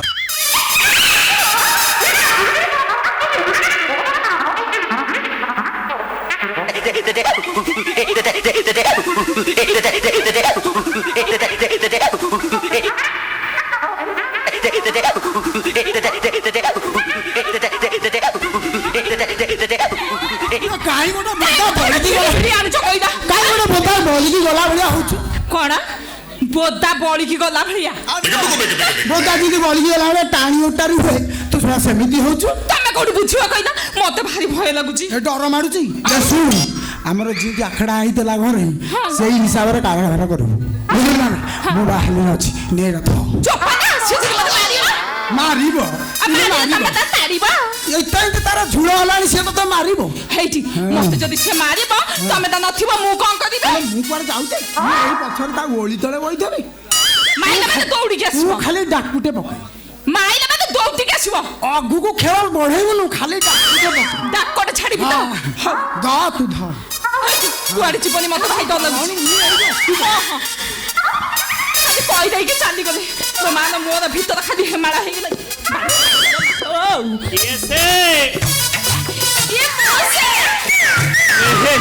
ଭାଉଜ କୁଆଡେ କେମିତି ମାଡି ଆସିଲ? କୁଆଡେ ମାନେ ବନ୍ଧୁ ଏଇ ବନ୍ଧୁଙ୍କ ଘରକୁ ଆସିବା କଣ ମନା? ହଁ ଠିକ ଅଛି ତାହେଲେ ମୁଁ ପଳେଇ। ନାଇଁ ତମେ ଆସୁନଥିଲ ତ ମୁଁ ସେଥିପାଇଁ କହୁଥିଲି। ସେଥିପାଇଁ ମାନେ ହେଇଠି ଇଏ ମୁଁ କଣ କହୁଥିଲି କହିଲ? ମୁଁ ଟିକେ ଆସିଥିଲି ବୁଲିବାକୁ। ଇଏ ତ ପଇ ନାହିଁ କି? ନାଇଁ ତ ପାଇଁ ନାଇଁ। କୁଆଡେ ଯାଇଛି? ସେ ତା ବାପା ଘରକୁ ଯାଇଛି। ହଁ ବାପ ଘରକୁ ଯାଇଛି। ଆଜି ଆସିବ? ନାଇଁ ସେ କଣ କହୁଥିଲା ଭାଲୁକୁଣି ସାରିକି ଆସିବ। ଭାଲୁକୁଣି ସାରିକି ଆସିବ? ହଁ। ଇଏ ମଣିଷ ବଡ ଅଳିଆରେ ପଡିଲା। ଅକଳିଆ କଣ? ନାଇଁ ସେ କିଛି ନୁହଁ। ହଁ ଦୁଃଖେ ନା ଇଏ ତ ପଇ ଆସିଲେ ମତେ ଟିକେ ଫୋନ କରିଦବ। ତା ସହିତ ମୋର ଟିକେ କାମ ଥିଲା।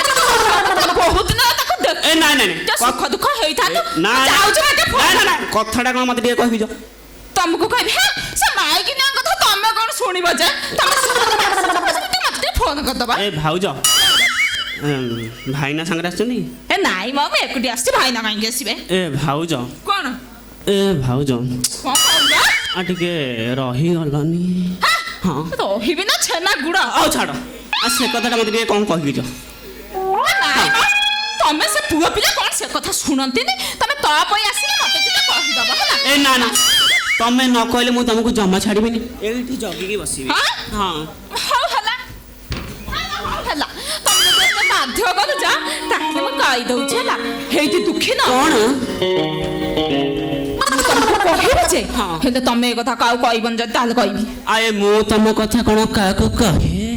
ନାଇଁ ମ ତମେ ସେମିତି ପିଲା ଜମା ଜାଣିଛି।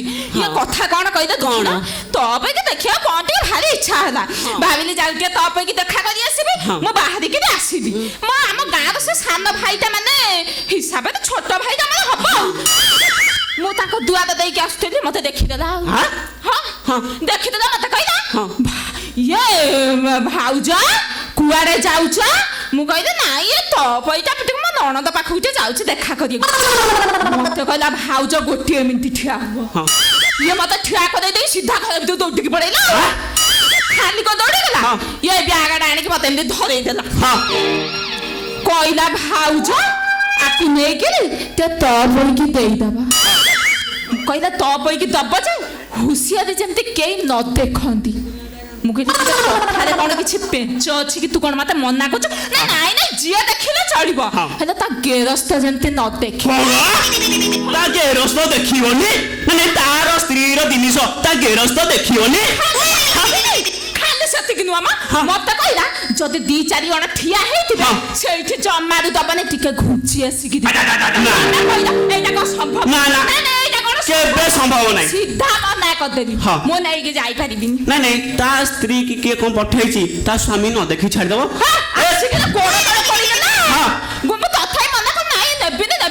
ଯେମିତି ଦେଖିଲି ନେବିନି କଣ ଗୋଡ ହାତ ଧଲା ବିଚରା ଭାରି ଦୟା ଲାଗିଲା। ଇଏ ତ ପଇତେ ନାଇଁ ମତେ ଦିଅ ମୁଁ ପଳେଇ ଯାଇ ଆଇଲେ କଥାବାର୍ତ୍ତା। କାଇଁ ଛିଟି କୁଚ? ମୁଁ ତମ ଦିଅର ମୁଁ ତମର ଭାଇ ଭଉଣୀ ଯେ ତମେ ଛିଟି କୁଚ। ମୁଁ ଟିକେ ଦେଖୁଛି ଜିନିଷଟା କଣ। ମନା କରୁଛି ତମେ ଦେଖନି ମ। ସିଏ ମନା କଥା ବୋଲି କହୁଥିଲା ମୁଁ ମନା ହାରୁନି।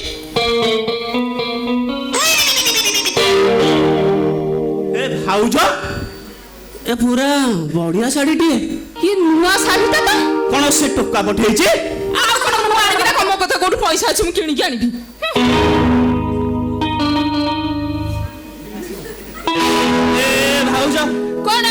ତା ସାଙ୍ଗରେ ପୁରା ବ୍ଲାଉଜ ଦେଇଛି। ଖାଲି ଶାଢୀ କଣ ପିନ୍ଧିଥାନ୍ତା? ଆଉ ଟୋକା କେମିତି ଜାଣିଲା ତା ସାଇଜ କଥା? କଥା କହିଲ କଣ? ଇଏ ତମେ କଣ ତୋ ପଇକି କିଛି ଦଉନ? ଏ ରୁହ ରେ। ଆରେ ଏଇଟା କଣ? ଆରେ ଏଇଟା କଣ? ତା ସାଙ୍ଗରେ ପୁରା ସେଡରେ ଯାଇছিল। କଣ କଣ? ତମକୁ ମୋର ଆଗ ପ୍ରଶ୍ନ, ତମେ ବଜାର ଯାଇକି ଏଗୁଡା ନିଜେ କିଣିକି ଆଣିକି ଦଉନ କି? ମୁଁ ତ ଅବକି ଦଉନି, ସେ କଣ ନଙ୍ଗଳା ହେଇକି ବୁଲୁଛି? ସେ କଥାଟା ବି ମୁଁ ବୁଝି ପାଉନି। ହେ ଭାଉଜ, ମତେ କାହିଁ ସନ୍ଦେହ ଲାଗୁଛି। କାହିଁକି ନା ତୋ ପାଇଁ ମୋ ପାଦ ଧୂଳି ନସଲା ଯାଙ୍ଗେ ସେ ଜମାରୁ ଭାତ ଖାଏନି, ସେ ସେଇଠି ସେମିତି ବସିଥାଏ। ତା ମାନେ ତମେ କହୁଛ ତମ ସ୍ତ୍ରୀ ହଉଛି ସତୀ ତୁଳସୀ ବୃନ୍ଦାବତୀ ଆଉ ମୁଁ ମିଛେଇଟା? ନାଇଁ ମୋ ଦେହ ଛୁଇଁ କହୁନା। ତମ ଦେହ ଛୁଇଁছে ସିଏ ଦେଲା ବୋଲି ମୁଁ ଆଣି ତମକୁ ଦେଲି ନା। ଇଏ ପୁଣି ମତେ ସନ୍ଦେହ କରୁଛନ୍ତି ଲୋ ମା। ମୁଁ କୁଆଡେ ମିଛେଇଟା? ଭାଉଜ କଣ ଗୋଟେ କାଗଜ ହେ? ସେଇଟା କଣ? କଣ ଗୋଟେ ଚିଠି। ସେ ପଢିଲେ କଣ ଟିକେ ଆସୁନ ପାଖକୁ ଆସ। ପଢ ପଢ। ପ୍ରାଣ ପ୍ରିୟା ତୋ ପାଇଁ ଜାଣିବ, 3 ଦିନ ହେଲା ତମ ସହିତ ଦେଖା ବା ଦୂରେ ଥାଉ, ଫୋନରେ କଥାବାର୍ତ୍ତା ହେଇପାଉନି, ସୁଇଚ୍ ଅଫ୍। 3 ଦିନ ହେଲା ତମ ଘର ପଛପଟ ବାଉଁଶା ବୁଦା ମୁଳୁ ରାତି 8ଟାରେ ଭଙ୍ଗା ମନ ନେଇ ଫେରି ଆସୁଛି।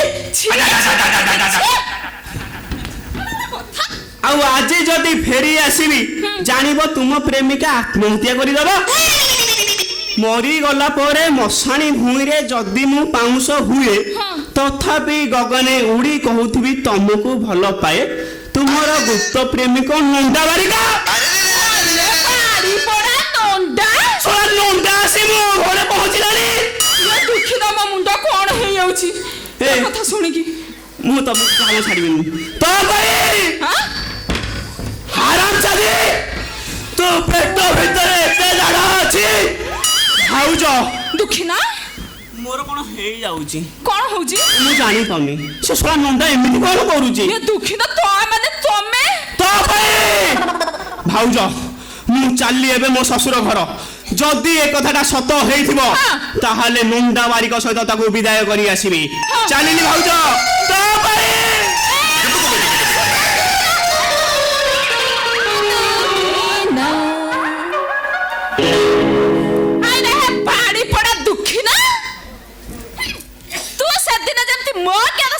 ମିଛ କଥା କହି ମୋ ମୁଣ୍ଡରେ ଖରାପ କରିଥିଲୁ। ତୁ କଣ ଭାବୁଛୁ ମୁଁ ତତେ ଛାଡ଼ିବି? ନାଇଁ ମା ମାଇପତି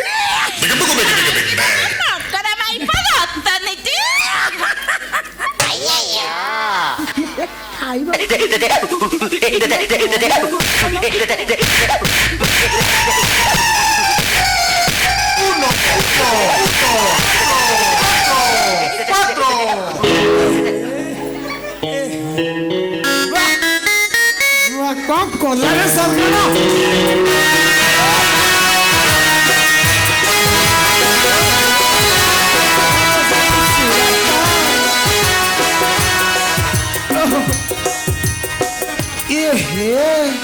यार कौन नट बोली कि दुखिया तू कौन पिचु ड्रामर मुह पुरे देथिल ना कौन भाई ये कौन हेउची रे तम मुहरे कौन कोला लागिची ए भाउज कौन तमर से कथा सुनी चाली गली ससुर घर हां गले तो सेठू पचाली तो पई ए कथा कौन सत मना कला कहला ए कथा सब डाहा मिछ ठंकी गला पुरुष पुआ मो रक्त पूरा निया लगी गला धड़ के देली ता कोन मुर्गी गोटे चापुड़ा किरे माइलू माइलू ए गोटिए चापुड़ा माइली माइलू केरा माइल किंतु मकर ना मो साईटा को मानिबा पड़िबो किरे तोर गोटे साली अछि साली पर मते बंचेई देला से माडो देखिकी मते ता लुगा तोळे पुरेई देला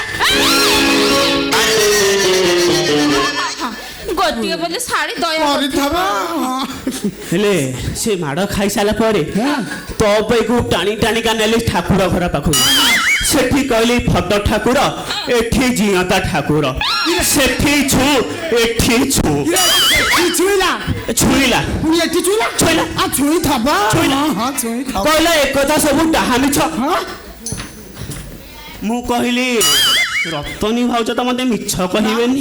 ନା ଏ ବୋଉ ମୋ ଜୀବନରେ ମୁଁ କେବେ ସତ କହିନି ମାନେ ମିଛ କହିନି। ତାମାନେ ତାମାନେ ତମେ ମତେ ମିଛରେ ମାଡ଼ ଖୁଆଇଲ। ଆରେ ତାଙ୍କୁଣି ଖିଆ ପେଟ ବିନ୍ଧା ଏ ସବୁ ଯାକ ମିଛ। ହଇରେ ଶଳା ଶ୍ୱଶୁର ପୁଅ ଶଳା ପଦିଆ ନାଡୁ ମୋ ପାଖକୁ ଜାପାନୀ ତେଲ ନାଇଁ ନାଇଁ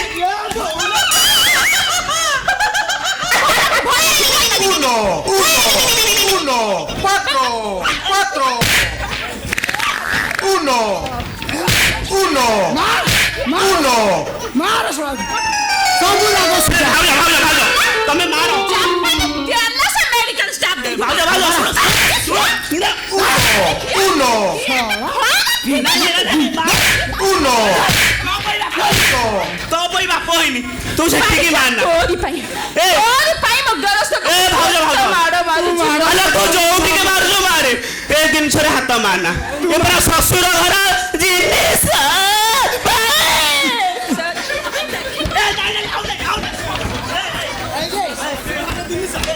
ମୋର କଣ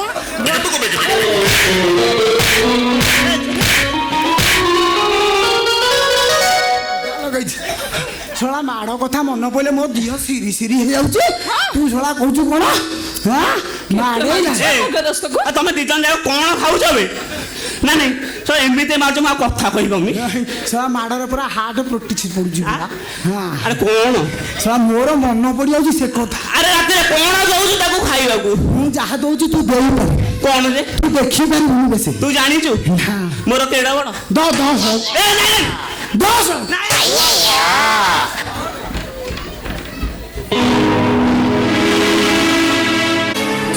আরে আম্মা বললো যা শক্তি বাবু এ রাম বাবু কুয়াড়ে গল রে আসলে খুশি খবর দেবার আসো রে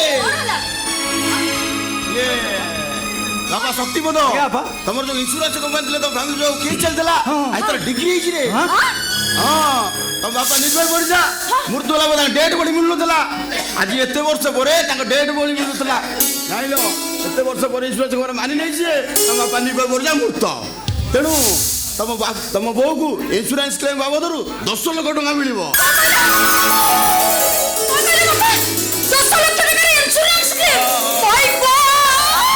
ଆମ ଓକିଲ ଏଇ ଖୁସି କଥା ଆପଣ ଜାଣିଛନ୍ତି ବୋଧେ? ଗୋଟେ କାମ କରିବା ସେଇ ଟଙ୍କାରେ ଆମେ ଗୋଟେ ବଢିଆ କିଣିଦବା। ବଢିଆ ହବ ତାପରେ 108 ନଡ଼ିଆ ନେଇକି ମା ଔରଙ୍ଗ ତାରିଣୀକୁ ଦର୍ଶନ କରିବା ପାଇଁ ଅଲ୍ ଫ୍ୟାମିଲି ଆମେ ଯିବା। ନା କଣ କହୁଛ ରାମ? ମୁଁ ଜାଣିଛି ପରା ଭାଉଜ ଯୋଉ ପ୍ରପୋଜାଲ ଦେଇଥିବେ ତାହା ନିଶ୍ଚୟ ଭଲ ହେଇଥିବ। ବାସ୍। ଏ ଭାଇ ଆମେ ସେଟା ଗୋଟେ ସେୟାର ମାର୍କେଟରେ ଲଗେଇଦବା। ହଁ ହଁ ଏ ରୁହ ସେ ବିଲୁଆ ବିଚାର ଆଗେ ବନ୍ଦ କର ବାପା ଆଗେ ବିଚାର କର ଟଙ୍କାଟା ମିଳିବ କେମିତି? ମାନେ ତମ ବାପା ଏତେ ବର୍ଷ ହେଲା ମଲେଣି ହେଲେ ତମ ବୋଉ ଏପର୍ଯ୍ୟନ୍ତ ବିଧବା ହେଇନାହାନ୍ତି। ମଥାରେ ଏତେ ବଡ଼ ସିନ୍ଦୁର ନେଇ ବୁରି ବୁଲୁଛନ୍ତି ହେଲେ ଗୋଟେ ବିଧବା ପାଇଁ ଆସିଥିବା ଟଙ୍କାଟା ସଦବାକୁ ମିଳିବ କେମିତି? ବୋଉକୁ ବିଧବା ହେବାକୁ ପଡ଼ିବ। ଗୋଟେ ମାମୁଲି କଥା ବୋଉ ଆମର ଗୋଟେ ଖୁସିରେ ସଖା ସିନ୍ଦୁର ପିନ୍ଧୁଛନ୍ତି ନା। ବାପା ତ କେବେଠାରୁ ମରି ଗଲେଣି। 10 ଲକ୍ଷ ଟଙ୍କା ମିଳିବ ଯେତେବେଳେ ଆମେ କହିଲା ମାତ୍ରକେ ବୋଉ ହାତରୁ ଶଙ୍ଖା ଭାଙ୍ଗିଦେବେ ମଥାରୁ ସିନ୍ଦୁର ପୋଛି ଦେବେ। ବାସ୍ ଦେବେ ଯେ ହେଲେ ବିଧବା ହେବାକୁ ରାଜି ହେଲେ ତ? ଆପଣ ଜମା ବ୍ୟସ୍ତ ହୁଅନ୍ତୁନି ଆମ ବୋଉ ନିଶ୍ଚୟ ବିଧବା ହବ। ମେଟାଟା ଟଙ୍କା 50 ନାହିଁ ରେ 10 ଲକ୍ଷ ଟଙ୍କା। ବାସ୍ ତେଣୁ ଯଦି ବିଧବାକୁ ରାଜି ନହନ୍ତି ବିଡି ଆଣିବ ପତର ଚେଚି ଦେବା ମଥାରୁ ସିନ୍ଦୁର ପୋଛି ଦେବା। ମୁଁ ତାକୁ ଅଳ୍ପ ବିଧବା କରିବି ତମେ ଜମା ବ୍ୟସ୍ତ ହୁଅ ନା।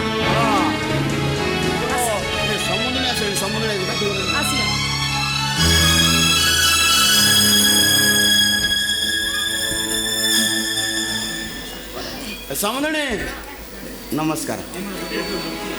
ହେ ମୋର ଯୋଗ୍ୟ ପୁଅ ମାନେ ଆଉ ଚୁପଚାପ ଏଇ ଠିଆ ହେଲ କାହିଁକି? ଆସ ମୋ ହାତରୁ ଶଙ୍ଖା ଭାଙ୍ଗି ଦିଅ ମୋ ମଥାରୁ ସିନ୍ଦୁର ପୋଛି ଦିଅ। ସବୁଦିନ ପାଇଁ ତମେ ମତେ ବିଧବା ସଜେଇ ଦିଅ। ଆରେ ଆସ ପରା କହୁଛି। ଏ ସମୁଦ୍ରୀ କଥାଟା ମତେ ଆଗରୁ ଜାଣି ସାରିଲେଣି। ଆମକୁ ଆଉ କଷ୍ଟ କରିବାକୁ ପଡ଼ିବନି। ଯୋଉଟା 28 ବର୍ଷ ହେଇଥାନ୍ତା ସେଇଟା ଆଜି ହବ। ଏ ସମୁଦଣୀ ସମୁଦଣୀ ତମେ ବିଧବା ହବ ଧଳା ଶାଢ଼ୀ ପିନ୍ଧିବ ତେଣୁ ତମ ପିଲାମାନେ ବଜାରରୁ ଧଳା ଶାଢ଼ୀ ଆଣିଦେଲେ ତମକୁ ଭାରି କଷ୍ଟ ହୋଇଥାନ୍ତା ତେଣୁ ସମୁଦଣୀ ମୁଁ ତମ ପାଇଁ ବଜାରରୁ ଧଳା ଶାଢ଼ୀ ନେଇ ଆସିଛି ଏଠିକି ଆଇଲା ଆଇଲା ତମେ ଗୋଟେ କାମ କର ଧଳା ଶାଢ଼ୀଟା ପିନ୍ଧିଦେବ ମୁଁ ତମର ଗୋଟେ ଫଟୋ ଉଠେଇବି ଆମ ଫାର୍ମ ହାଉସରେ ରଖିଦେବି ଆଉ ମୁଁ ତମକୁ ନିଜେ ଦେଖିବି ଆଉ କ'ଣ ଅରେ ପିଲା ମୁଁ ଯାଉଛି ମୋତେ ଭୋକ ଲାଗିଲାଣି ଯାଉଛି ବାବା ରହୁନା ଖାଇକି ଯିବୁ ନା ଆଇଲ ମୁଁ ବାଟରେ ଖାଇଦେଇଛି ବଡ଼ ହୋଟେଲଟା ଅଛି ଏଠି ଖାଇଦେଇକି ଯିବି ଆସୁଛି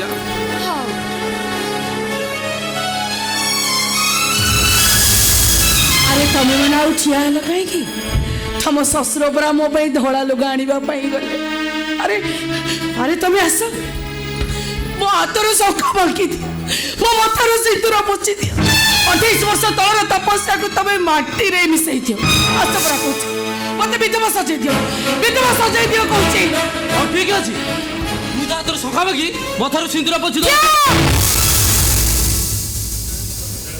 ମୁଁ ଜାଣେ ମୋ କଥାରେ ଘରେ କୌଣସି ମୂଲ୍ୟ ନାହିଁ ତଥାପି ମୋ ସାମ୍ନାରେ ଜଣେ ମାକୁ ତମର କେହି ବି ବିଧବା ସଜେଇ ପାରିବନି ଏମିତି ଧରିବାକୁ ଗଲେ ବହୁତ ଆମର କେବେଠାରୁ ବିଧବା ହେଇ ସାରିଛନ୍ତି ଗୋଟେ ଭୁଲ ଭାବ ପ୍ରବଣତାରେ ସକାଶେ ଏମିତି ବୁଲୁଛନ୍ତି ନା ବାପା ମାଙ୍କର ଭାବ ପ୍ରବଣତା ବୁଝିବା କ'ଣ ପୁଅ ମାନଙ୍କର କର୍ତ୍ତବ୍ୟ ନୁହେଁ ମୁଁ କହୁଛି ମୋ ଆଖି ସାମ୍ନାରେ ବୋଉକୁ କେହି ବି ବିଧବା ସଜେଇ ପାରିବେନି ଦେଖ ନା ମୁଁ ମାନୁଛି ତୋର ତୋ ସ୍ୱାମୀ ଭିତରେ କିଛି ମନମନାନ୍ତର କି ମନ୍ତାନ୍ତର ଥାଇପାରେ ହେଲେ ସମସ୍ତଙ୍କ ଆଗରେ ଏମିତି ବିରୋଧ କରିବାଟା ଆଦୌ ଠିକ କଥା ନୁହେଁ ମୁଁ ଲ କରିଛି କି ମୁଁ ସ୍ୱାମୀ କେବେ କୌଣସି କାମରେ ବିରୋଧ କରେ ମୁଁ ତାହେଲେ ବିଧବା କରିବି ହଁ ତମ ମୁଣ୍ଡ କାମ କରୁଛି କି ମୁଁ ଖୋଦ ତମ ସ୍ତ୍ରୀଟା ବଞ୍ଚିଛି ଏଠି ଠିଆ ହେଇଛି ତମେ ମୋ ସାମ୍ନାରେ କେମିତି ଆଉ ଗୋଟେ ସ୍ତ୍ରୀକି ବିଧବା କରିବା ପାଇଁ ଯାଉଛ ଏ କଥାଟା ତ ରାମପଦ ବେଳକୁ ବୁଦ୍ଧିଟା ମୁଣ୍ଡକୁ ଆସୁନଥିଲା ବେକାର ଆଇଡିଆ ଏଇ ବୁଢ଼ାକୁ କୁହ ସେ ବୋଉକୁ ବିଧବା କରିବ ଠିକ କହିଛନ୍ତି ଏ ବୁଢ଼ା ତତେ ଗୋଟେ କାମ କରିବାକୁ ହବ କି କାମ ବାବୁ ତତେ ଆମ ବୋଉକୁ ବିଧବା କରିବାକୁ ହବ ପୁଅ ହୋଇ ମାଆକୁ ବିଧବା କରିବାକୁ କହୁଛନ୍ତି ତତେ ଯେତିକି କଥା କୁହାଯାଉଛି ସେତିକି କାମ କର ସେଥିପାଇଁ ତତେ ଖର୍ଚ୍ଚ ଦିଆଯିବ 5 ଟଙ୍କା ହେଲା ସାନ ଭାଇ ବଡ଼ ଭାଇ ଅଲଗା ହେଇଗଲା ପରେ ଆପଣ ହଉଛନ୍ତି ଏ ଘରର ବିଚାରକ ଆପଣଙ୍କ ବିଚାର କ'ଣ ଏଇଆ କହୁଛି ଏ ବୁଢ଼ା ତୁ ଠିଆଲୁ କାହିଁକି ତୁ କ'ଣ ଜାଣିପାରୁନୁ ତୁ ଏ ଘର ଚାକର ଆମେ ସବୁ ଏ ଘର ମାଲିକ ଯା ଆମକୁ ବିଧବା କରିଦେ ହାତ ଖର୍ଚ୍ଚକୁ ତତେ 500 ଟଙ୍କା ମିଳିବ 500 ଟଙ୍କା ଯା ଆମକୁ ବିଧବା କରିଦେ ଆମେ 10 ଲକ୍ଷ ଟଙ୍କା ପାଇବୁ 10 ଲକ୍ଷ ଟଙ୍କା ଯା ବିଧବା କରିଦେ ଆମେ ଏ ବୁଢ଼ା ଆରେ ଠିଆ ହେଇ ଭାବୁଛୁ କ'ଣ କହୁଛି ପୁରା ବିଧବା କର ଆଉ ଠିଆ ହେଇ ରହିଲ କାହିଁକି ତମେ ପରା ହଉଛ ଏ ଘରର ଚାକର ମାଲିକ ମାନଙ୍କର ହୁକୁମ ମାନିବା ତମର ହଉଛି କର୍ତ୍ତବ୍ୟ ହଉ ତମେ ଟିକେ ଠିଆ ହେଲ କାହିଁକି ଆସ ମୋ ହାତରୁ ଶଙ୍ଖା ଭାଙ୍ଗି ମୋ ମଥାରୁ ସିନ୍ଦୁର ପୋଛି ସମୁଦ୍ର ପାଇଁ ତମେ ମତେ ବିଧବା ସଜେଇ ଦିଅ କହୁଛି ହଁ ମୁଁ ତମକୁ ମୋ ହାତରେ ବିଧବା କରିବି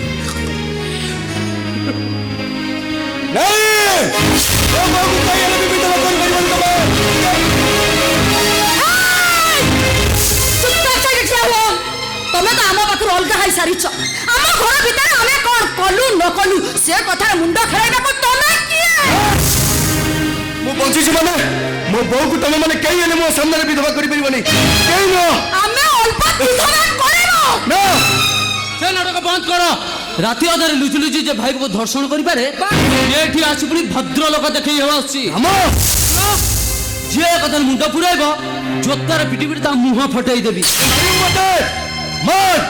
କିନ୍ତୁ ମୁଁ ବଞ୍ଚିଥିବା ପର୍ଯ୍ୟନ୍ତ ମୋ ସାମ୍ନାରେ ମୋ ବୋଉକୁ କେହି ହେଲେ ବିଧବା କରିପାରିବେନି କେହି ବିଧବା କରିପାରିବେନି ତମେ ବୁଝୁନ କାହିଁକି ଯାହା ହାତରେ ତମେ ମୋ ବୋଉକୁ ବିଧବା କରିବାକୁ ଯାଉଛ ସେ ଜାଣିଛ ସେ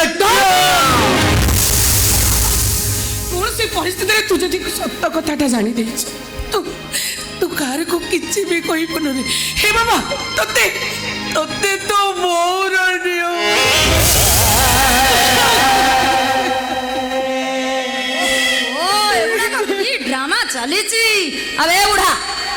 ହେଇଛୁ କଣ ତତେ ପରା କହୁଛି ବିଧବା କର ଏ ରାମ ତମେ ଏଠି ଠିଆ ହେଇଛ କଣ ପାଇଁ ଧର ତମ ଭାଇ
प्रथम देखा मो बापा को चिन्ह पारि लो बो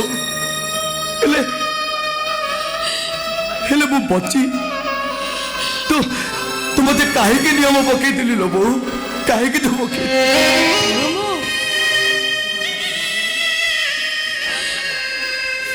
मु बंची थाउ थाउ तुम विधवा हो मोर दुर्भाग्य जे मु निज हाथ तुमको विधवा कली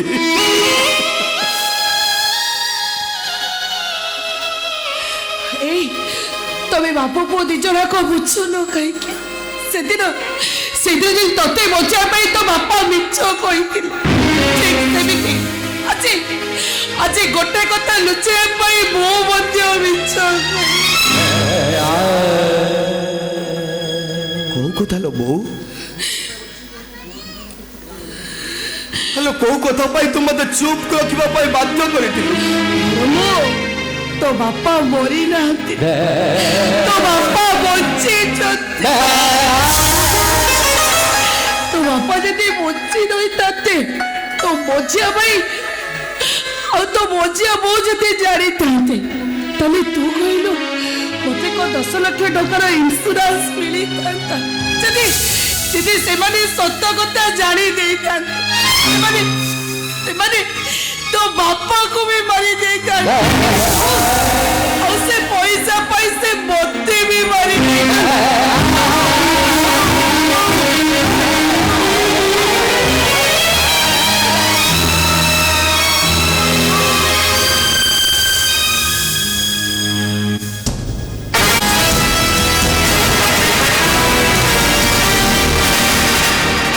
सब इंस्पेक्टर जमेश अधिकारी 28 वर्ष है तुम पुलिस डिपार्टमेंट रे चाकरी कलनी 28 वर्ष भितर तुम केवल सब इन्स्पेक्टर ही रहीगल इन्स्पेक्टर भी आई पालनी सर मोर हायर ऑफिसर मत कहीं लाई कले प्रमोशन के भी तो कहले सर माने तुम गुप्त चरित्र पंजिका एत चमत्कार जे 28 वर्ष भितर तुमको कहीं हायर ऑफिसर लाई कलेनी सब दुर्भाग्य सर।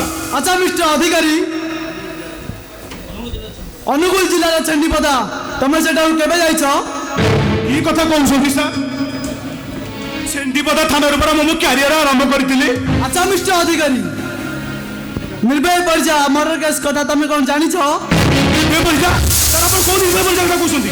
ସେଇ ନିର୍ଭୟ ପରିଚୟ କଥା କହୁଛି ଯିଏ ମାଲିକର ଗଞ୍ଜେଇ ବୋଝେଇ ଜିପ୍କୁ ନେଇ ଥାନାରେ ପହଞ୍ଚାଇଥିଲା ସେ ଗଲା କୁଆଡ଼େ? ଫାର୍ଷ୍ଟ କ୍ଲାସ୍ ଲୋକଟା ସାର୍, ତାପରେ ସେ କୁଆଡ଼େ ଫେରାର ହୋଇଗଲା, ତାର କିଛି ପତ୍ତା ମିଳିଲାନି।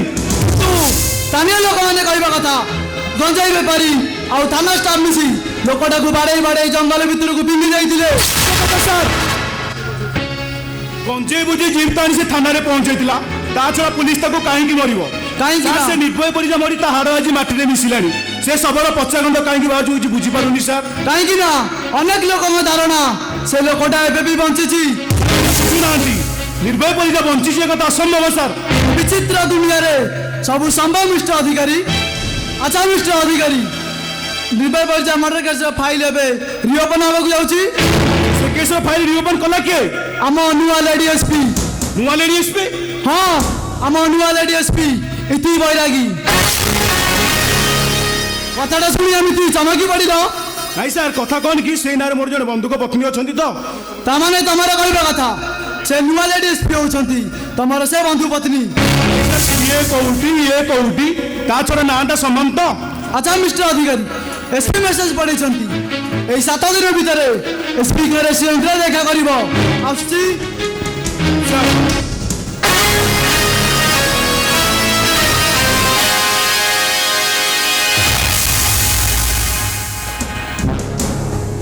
ନୂଆ ଲେଡି ଏସ୍ପି ଇତି ବୈରାଗୀ, ଏଇ ସିଏ ନୁହଁ ନା?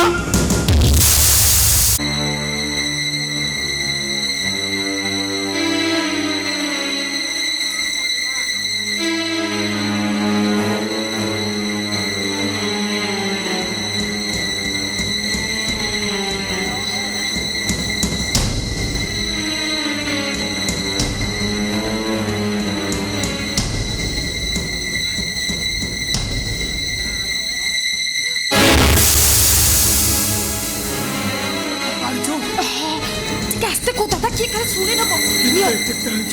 50,000।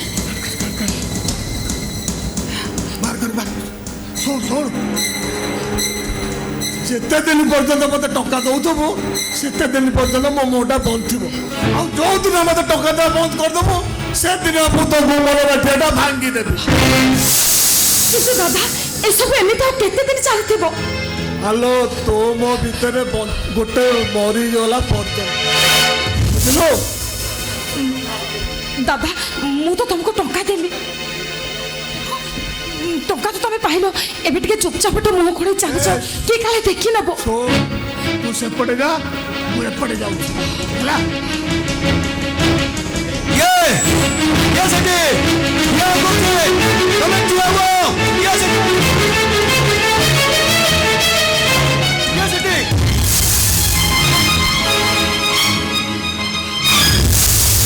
ନା, ଆପଣ ତାକୁ ଅଟକାଇ ପାରିବେନି ବଡ଼ ଭାଇ, ଆପଣ ତାକୁ ଅଟକାଇ ପାରିବେନି। କାହିଁକି ଅଟକେଇଲିନି? ମୁଁ ଦେଖିଛି, ମୁଁ ସେ ଲୋକକୁ ଭଲ ଭାବରେ ଚିହ୍ନି ପାରିଛି। ସେ ଲୋକ ହଉଛି ତମର ଦାଦା, ଆଉ ମୁଁ ନିଜ ଆଖିରେ ଦେଖିଛି ତମେ ତାକୁ ଟଙ୍କା ଦେବାର। ମତେ ରାସ୍ତା ଛାଡ଼, ମୁଁ ଯିବି। ନା, ଆପଣ ତାକୁ କିଛି ପଚାରିବେନି ବଡ଼ ଭାଇ, ସେ କାହିଁକି ଟଙ୍କା ନେଲେ, କୋଉ ପାଇଁ ଟଙ୍କା ନେଲେ, ଆପଣ ତାକୁ କିଛି ପଚାରିବେନି, କିଛି ବି ପଚାରିବେନି ଆପଣ ତାକୁ। କାହିଁକି ପଚାରିବିନି? ମୁଁ କେବଳ ତମରି ଏଇ ଲୋକଟା ବୋଲରେ ପଡ଼ି ସେଦିନ ତମେ ମୋ ନାଁରେ ମିଛ କହିଥିଲ, ଆଉ ସେଇ କଥା ପଚାରିବା ପାଇଁ ମୁଁ ତାରି ପାଖକୁ ଯିବି। ମତେ ରାସ୍ତା ଛାଡ଼, ମୁଁ ଯିବି। ନା ବଡ଼ ଭାଇ, ଆପଣ ମତେ ସେଦିନ କହିଥିଲେ ନା, ଆପଣ ମୋ ଦେଢ଼ଶୁର ନୁହନ୍ତି, ମୁଁ ଆପଣଙ୍କ ଭାଇ ଭଉଣୀ, ଆପଣ ମୋ ବାପା, ମୁଁ ଆପଣଙ୍କ ଝିଅ। ଏ ଝିଅ ଆଜି ତା ବାପାକୁ ନିୟମ ଦଉଛି, ସେ କାହିଁକି ଟଙ୍କା ନେଲେ, ମୁଁ କଣ ପାଇଁ ଟଙ୍କା ଦେଲେ, ଆପଣ ମତେ କିଛି ବି ପଚାରିବେନି ବଡ଼ ଭାଇ, କିଛି ବି ପଚାରିବେନି। ଆପଣଙ୍କୁ ଆପଣଙ୍କ ଝିଅର ରାଣର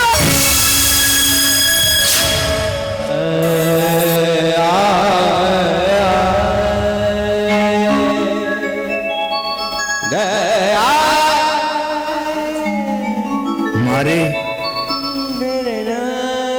ଏ ମା, ତୁ କିଛି କହିବା ଆବଶ୍ୟକ ନାହିଁ। ମୁଁ ଯୋଉ ଭୁଲ କରିଛି ବୋଲି ତମେ ପ୍ରମାଣିତ କରିଥିଲ, ସେ ଭୁଲକୁ ଆଜି ଠିକ କରିବା ପାଇଁ ମତେ ଗୋଟେ ସୁଯୋଗ ମିଳିଥିଲା।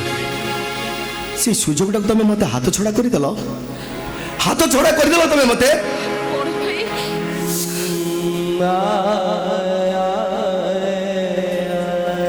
हे माँ ମୁଁ ଏ ବିଷୟରେ ତତେ ଆଉ କିଛି ବି ପଚାରିବିନି ମୁଁ ତତେ। ମୁଁ ପଚାରୁଛି ତମେ କୋଉ କଥା ପଚାରିବନି? ମୁଁ ଜାଣେ ମୋ କଥାର ଜବାବ ତମ ପାଖରେ ନାହିଁ, କିନ୍ତୁ ମୁଁ ପଚାରୁଛି ଏତେ ରାତିରେ ବାରି ପଛରେ ଲୁଚି ଲୁଚି ମୋ ସ୍ତ୍ରୀ ନମିତାକୁ କାହିଁକି ଦେଖା କରିବାକୁ ଆସିଥିଲା? କଣ ଦେଣସୁର ହେଇ ଭାଇ ବୋଉକୁ ଚୋରା ପ୍ରେମ କରିବାକୁ ଆସିଥିଲା? ଆରେ ତୁ ସେମିତି କଣ କହୁଛୁ? କଥା ଟିକେ ଶୁଣ। ବଡ ଭାଇକୁ ମୁଁ ଜାଣି ଶୁଣି ଦେଖା କରିବାକୁ ଆସିଥିଲି। ବଡ ଭାଇ ଭାଇ ବୋଉ ହେଇକି ଦେଣସୁରକୁ ଚୋରା ପ୍ରେମ କରୁଛି, ମତେ ପୁଣି ସଫେଇ ଦଉଛେ। ଆଉ କେମିତି କହିବି ସେ କଥାଟା ବୁଝ। ଏ ରାମ, ଆରେ ସତ କଥାଟା ପଚାରିବା ପାଇଁ ମୁଁ ସାନ ବୋଉଙ୍କ ପାଖକୁ ଆସିଥିଲି। କାହିଁକି ସେ ମନରେ ଏତେ ବଡ଼ ମିଛ କଥା କହିଥିଲେ? ଆଉ ତୁ ମତେ ଅବିଶ୍ୱାସ କରୁଛୁ? ଭଲ କୈଫିୟତ ମଧ୍ୟ ଦେଲ। ତାହେଲେ ଏକଥା ପଚାରିବା ପାଇଁ ତମେ ବାରି ପଛପଟେ ଲୁଚି ଲୁଚି ମୋ ସ୍ତ୍ରୀ ନମିତାକୁ ଦେଖା କରିବାକୁ ଆସିଥିଲ? ହଉ ଠିକ ଅଛି ଭାଇ, ମୁଁ ତମ କଥାକୁ ମାନି ନେଉଛି। ଭାଇ ତମେ ଗୋଟେ କାମ କରୁନ, ମୁଁ ନମିତାକୁ ଡିଭୋର୍ସ ଦେଇ ଦଉଛି, ତମେ ସେଇଟାକୁ ଏତେ ବାହାରି ଯାଉନ। ହେ ରାମ, ଆରେ କାହିଁକି ସେ କଥାଟା କହୁଛୁ କହିଲୁ? କେମିତି କହିବିନି, ଦେଣସୁର ଭାଇ ବୋଉ ହେଇ। ଜାଣିଛୁ ରେ ରାମ, ତୋ ମନ ଭିତରେ ଯୋଉ ଅବିଶ୍ୱାସର ଫଳ ପଡ଼ିଯାଇଛି, ତୁ ଯେତେ କହି ସତ କହିଲେ ବି ତୁ ମତେ କେବେ ବି ବିଶ୍ୱାସ କରିବୁ। ମୁଁ ଯାହା କହିବି ତମେ ସେୟା କରିପାରିବ? ହଁ ରାମ, ତୁ ମୁଁ ଯେତେ ସଫେଇ ଦେଲେ ବି ତୁ କେବେ ବି ମୋ କଥାକୁ ବିଶ୍ୱାସ କରିବୁନି। କହ, ତୁ ଯାହା କହିବା କଥା ମତେ କହ, ମୁଁ ତୋର ସବୁ କଥା ରାଜି। ତମେ ସବୁଦିନ ପାଇଁ ଘର ଛାଡ଼ି ଚାଲିଯିବ।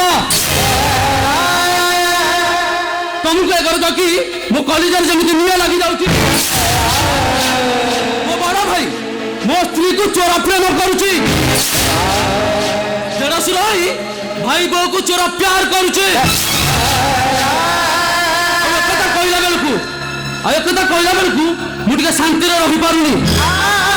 ଯଦି ତମେ ଘର ଛାଡ଼ି ଚାଲିଯିବ ତାହେଲେ ମୁଁ ଟିକେ ଘରେ ଶାନ୍ତିରେ ରହିପାରିବି। ତା ନହେଲେ ବୁଝିଦେବି ଯେ ମୋ ବଡ ଭାଇ ମୋ ସ୍ତ୍ରୀକୁ ଚୋରା ପ୍ରେମ କରୁଛି। ତମେ ବଡ ଭାଇକୁ ଏ ଘରୁ ବାହାର କରିଦିଅନି, ବାହାର କରିଦିଅନି ତମେ ବଡ ଭାଇକୁ। ଶୁଣ, ଏ କଥାକୁ ଯଦି ତମେ ଭୁଲ କରିବା ପ୍ରମାଣ କରିବାକୁ ଚାହୁଁଛ, ତାହେଲେ ଏବେ ଏଇ ମୁହୂର୍ତ୍ତରେ ତମେ ଘରେ ଛାଡ଼ି ଚାଲିଯିବ। ତା ନହେଲେ ମୁଁ ନିଜେ ଟିକେ ଶାନ୍ତିରେ ବଞ୍ଚିବା ପାଇଁ ମୁଁ ଏ ଘର ଛାଡ଼ି ଚାଲିଯିବି। ତୁ ଏ ଘର ଛାଡ଼ି ଚାଲି ଯାଉନା ରେ। ଆରେ ମୁଁ ତ ହାତ ଧରୁଛି।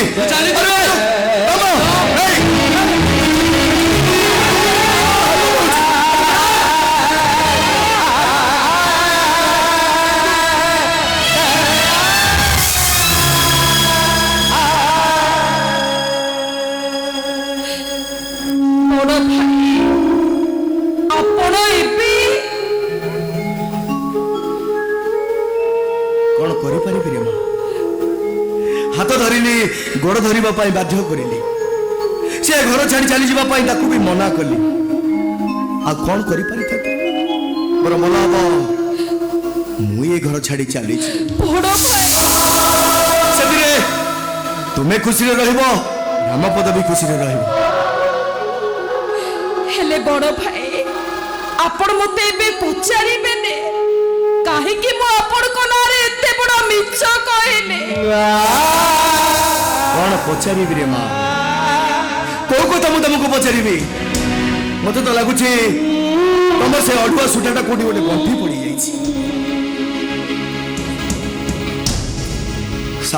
ସାପ ଚୁଚୁନ୍ଦ୍ରାକୁ ଅଧା ଗିଳି ସାରିବା ପରେ ସେ ଯେତେବେଳେ ଜାଣିପାରେ ମୁଁ ଚୁଚୁନ୍ଦ୍ରାକୁ ଗିଳିଛି, ସମ୍ପୂର୍ଣ୍ଣ ଗିଳିଦେଲେ ସାରା ଜୀବନ ଅନ୍ଧ ହେଇଯିବ। ଆଉ ତାକୁ ଯଦି ଛାଡ଼ିଦେବ ସେ ସମ୍ପୂର୍ଣ୍ଣ ଭାବରେ ମରିଯିବ।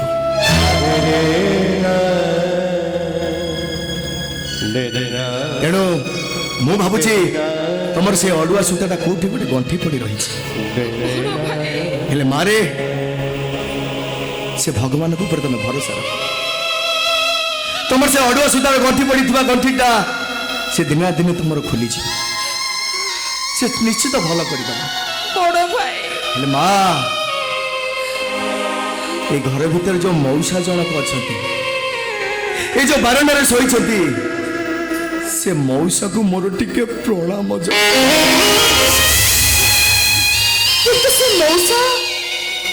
कौन कहबी मु तुमको तमें जदि आज पर्यंत तमें गोटे सत कथा लुचेई रखिच मु भी परिस्थिति रे पड़ी मु गोटे सत कथा मारे आज ए घरे मो पाई कांदिबा पाई ए घरे केही भी नाहाती मु जानी छिलो मां मु मरी गला पर ए घरे केही भी कांदिबो मो बो को कहि दबो ए धर्मपद परिजाटा ताकू न पाई एठी दंडवत करी ए घर छाड़ी चली जाऊ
ये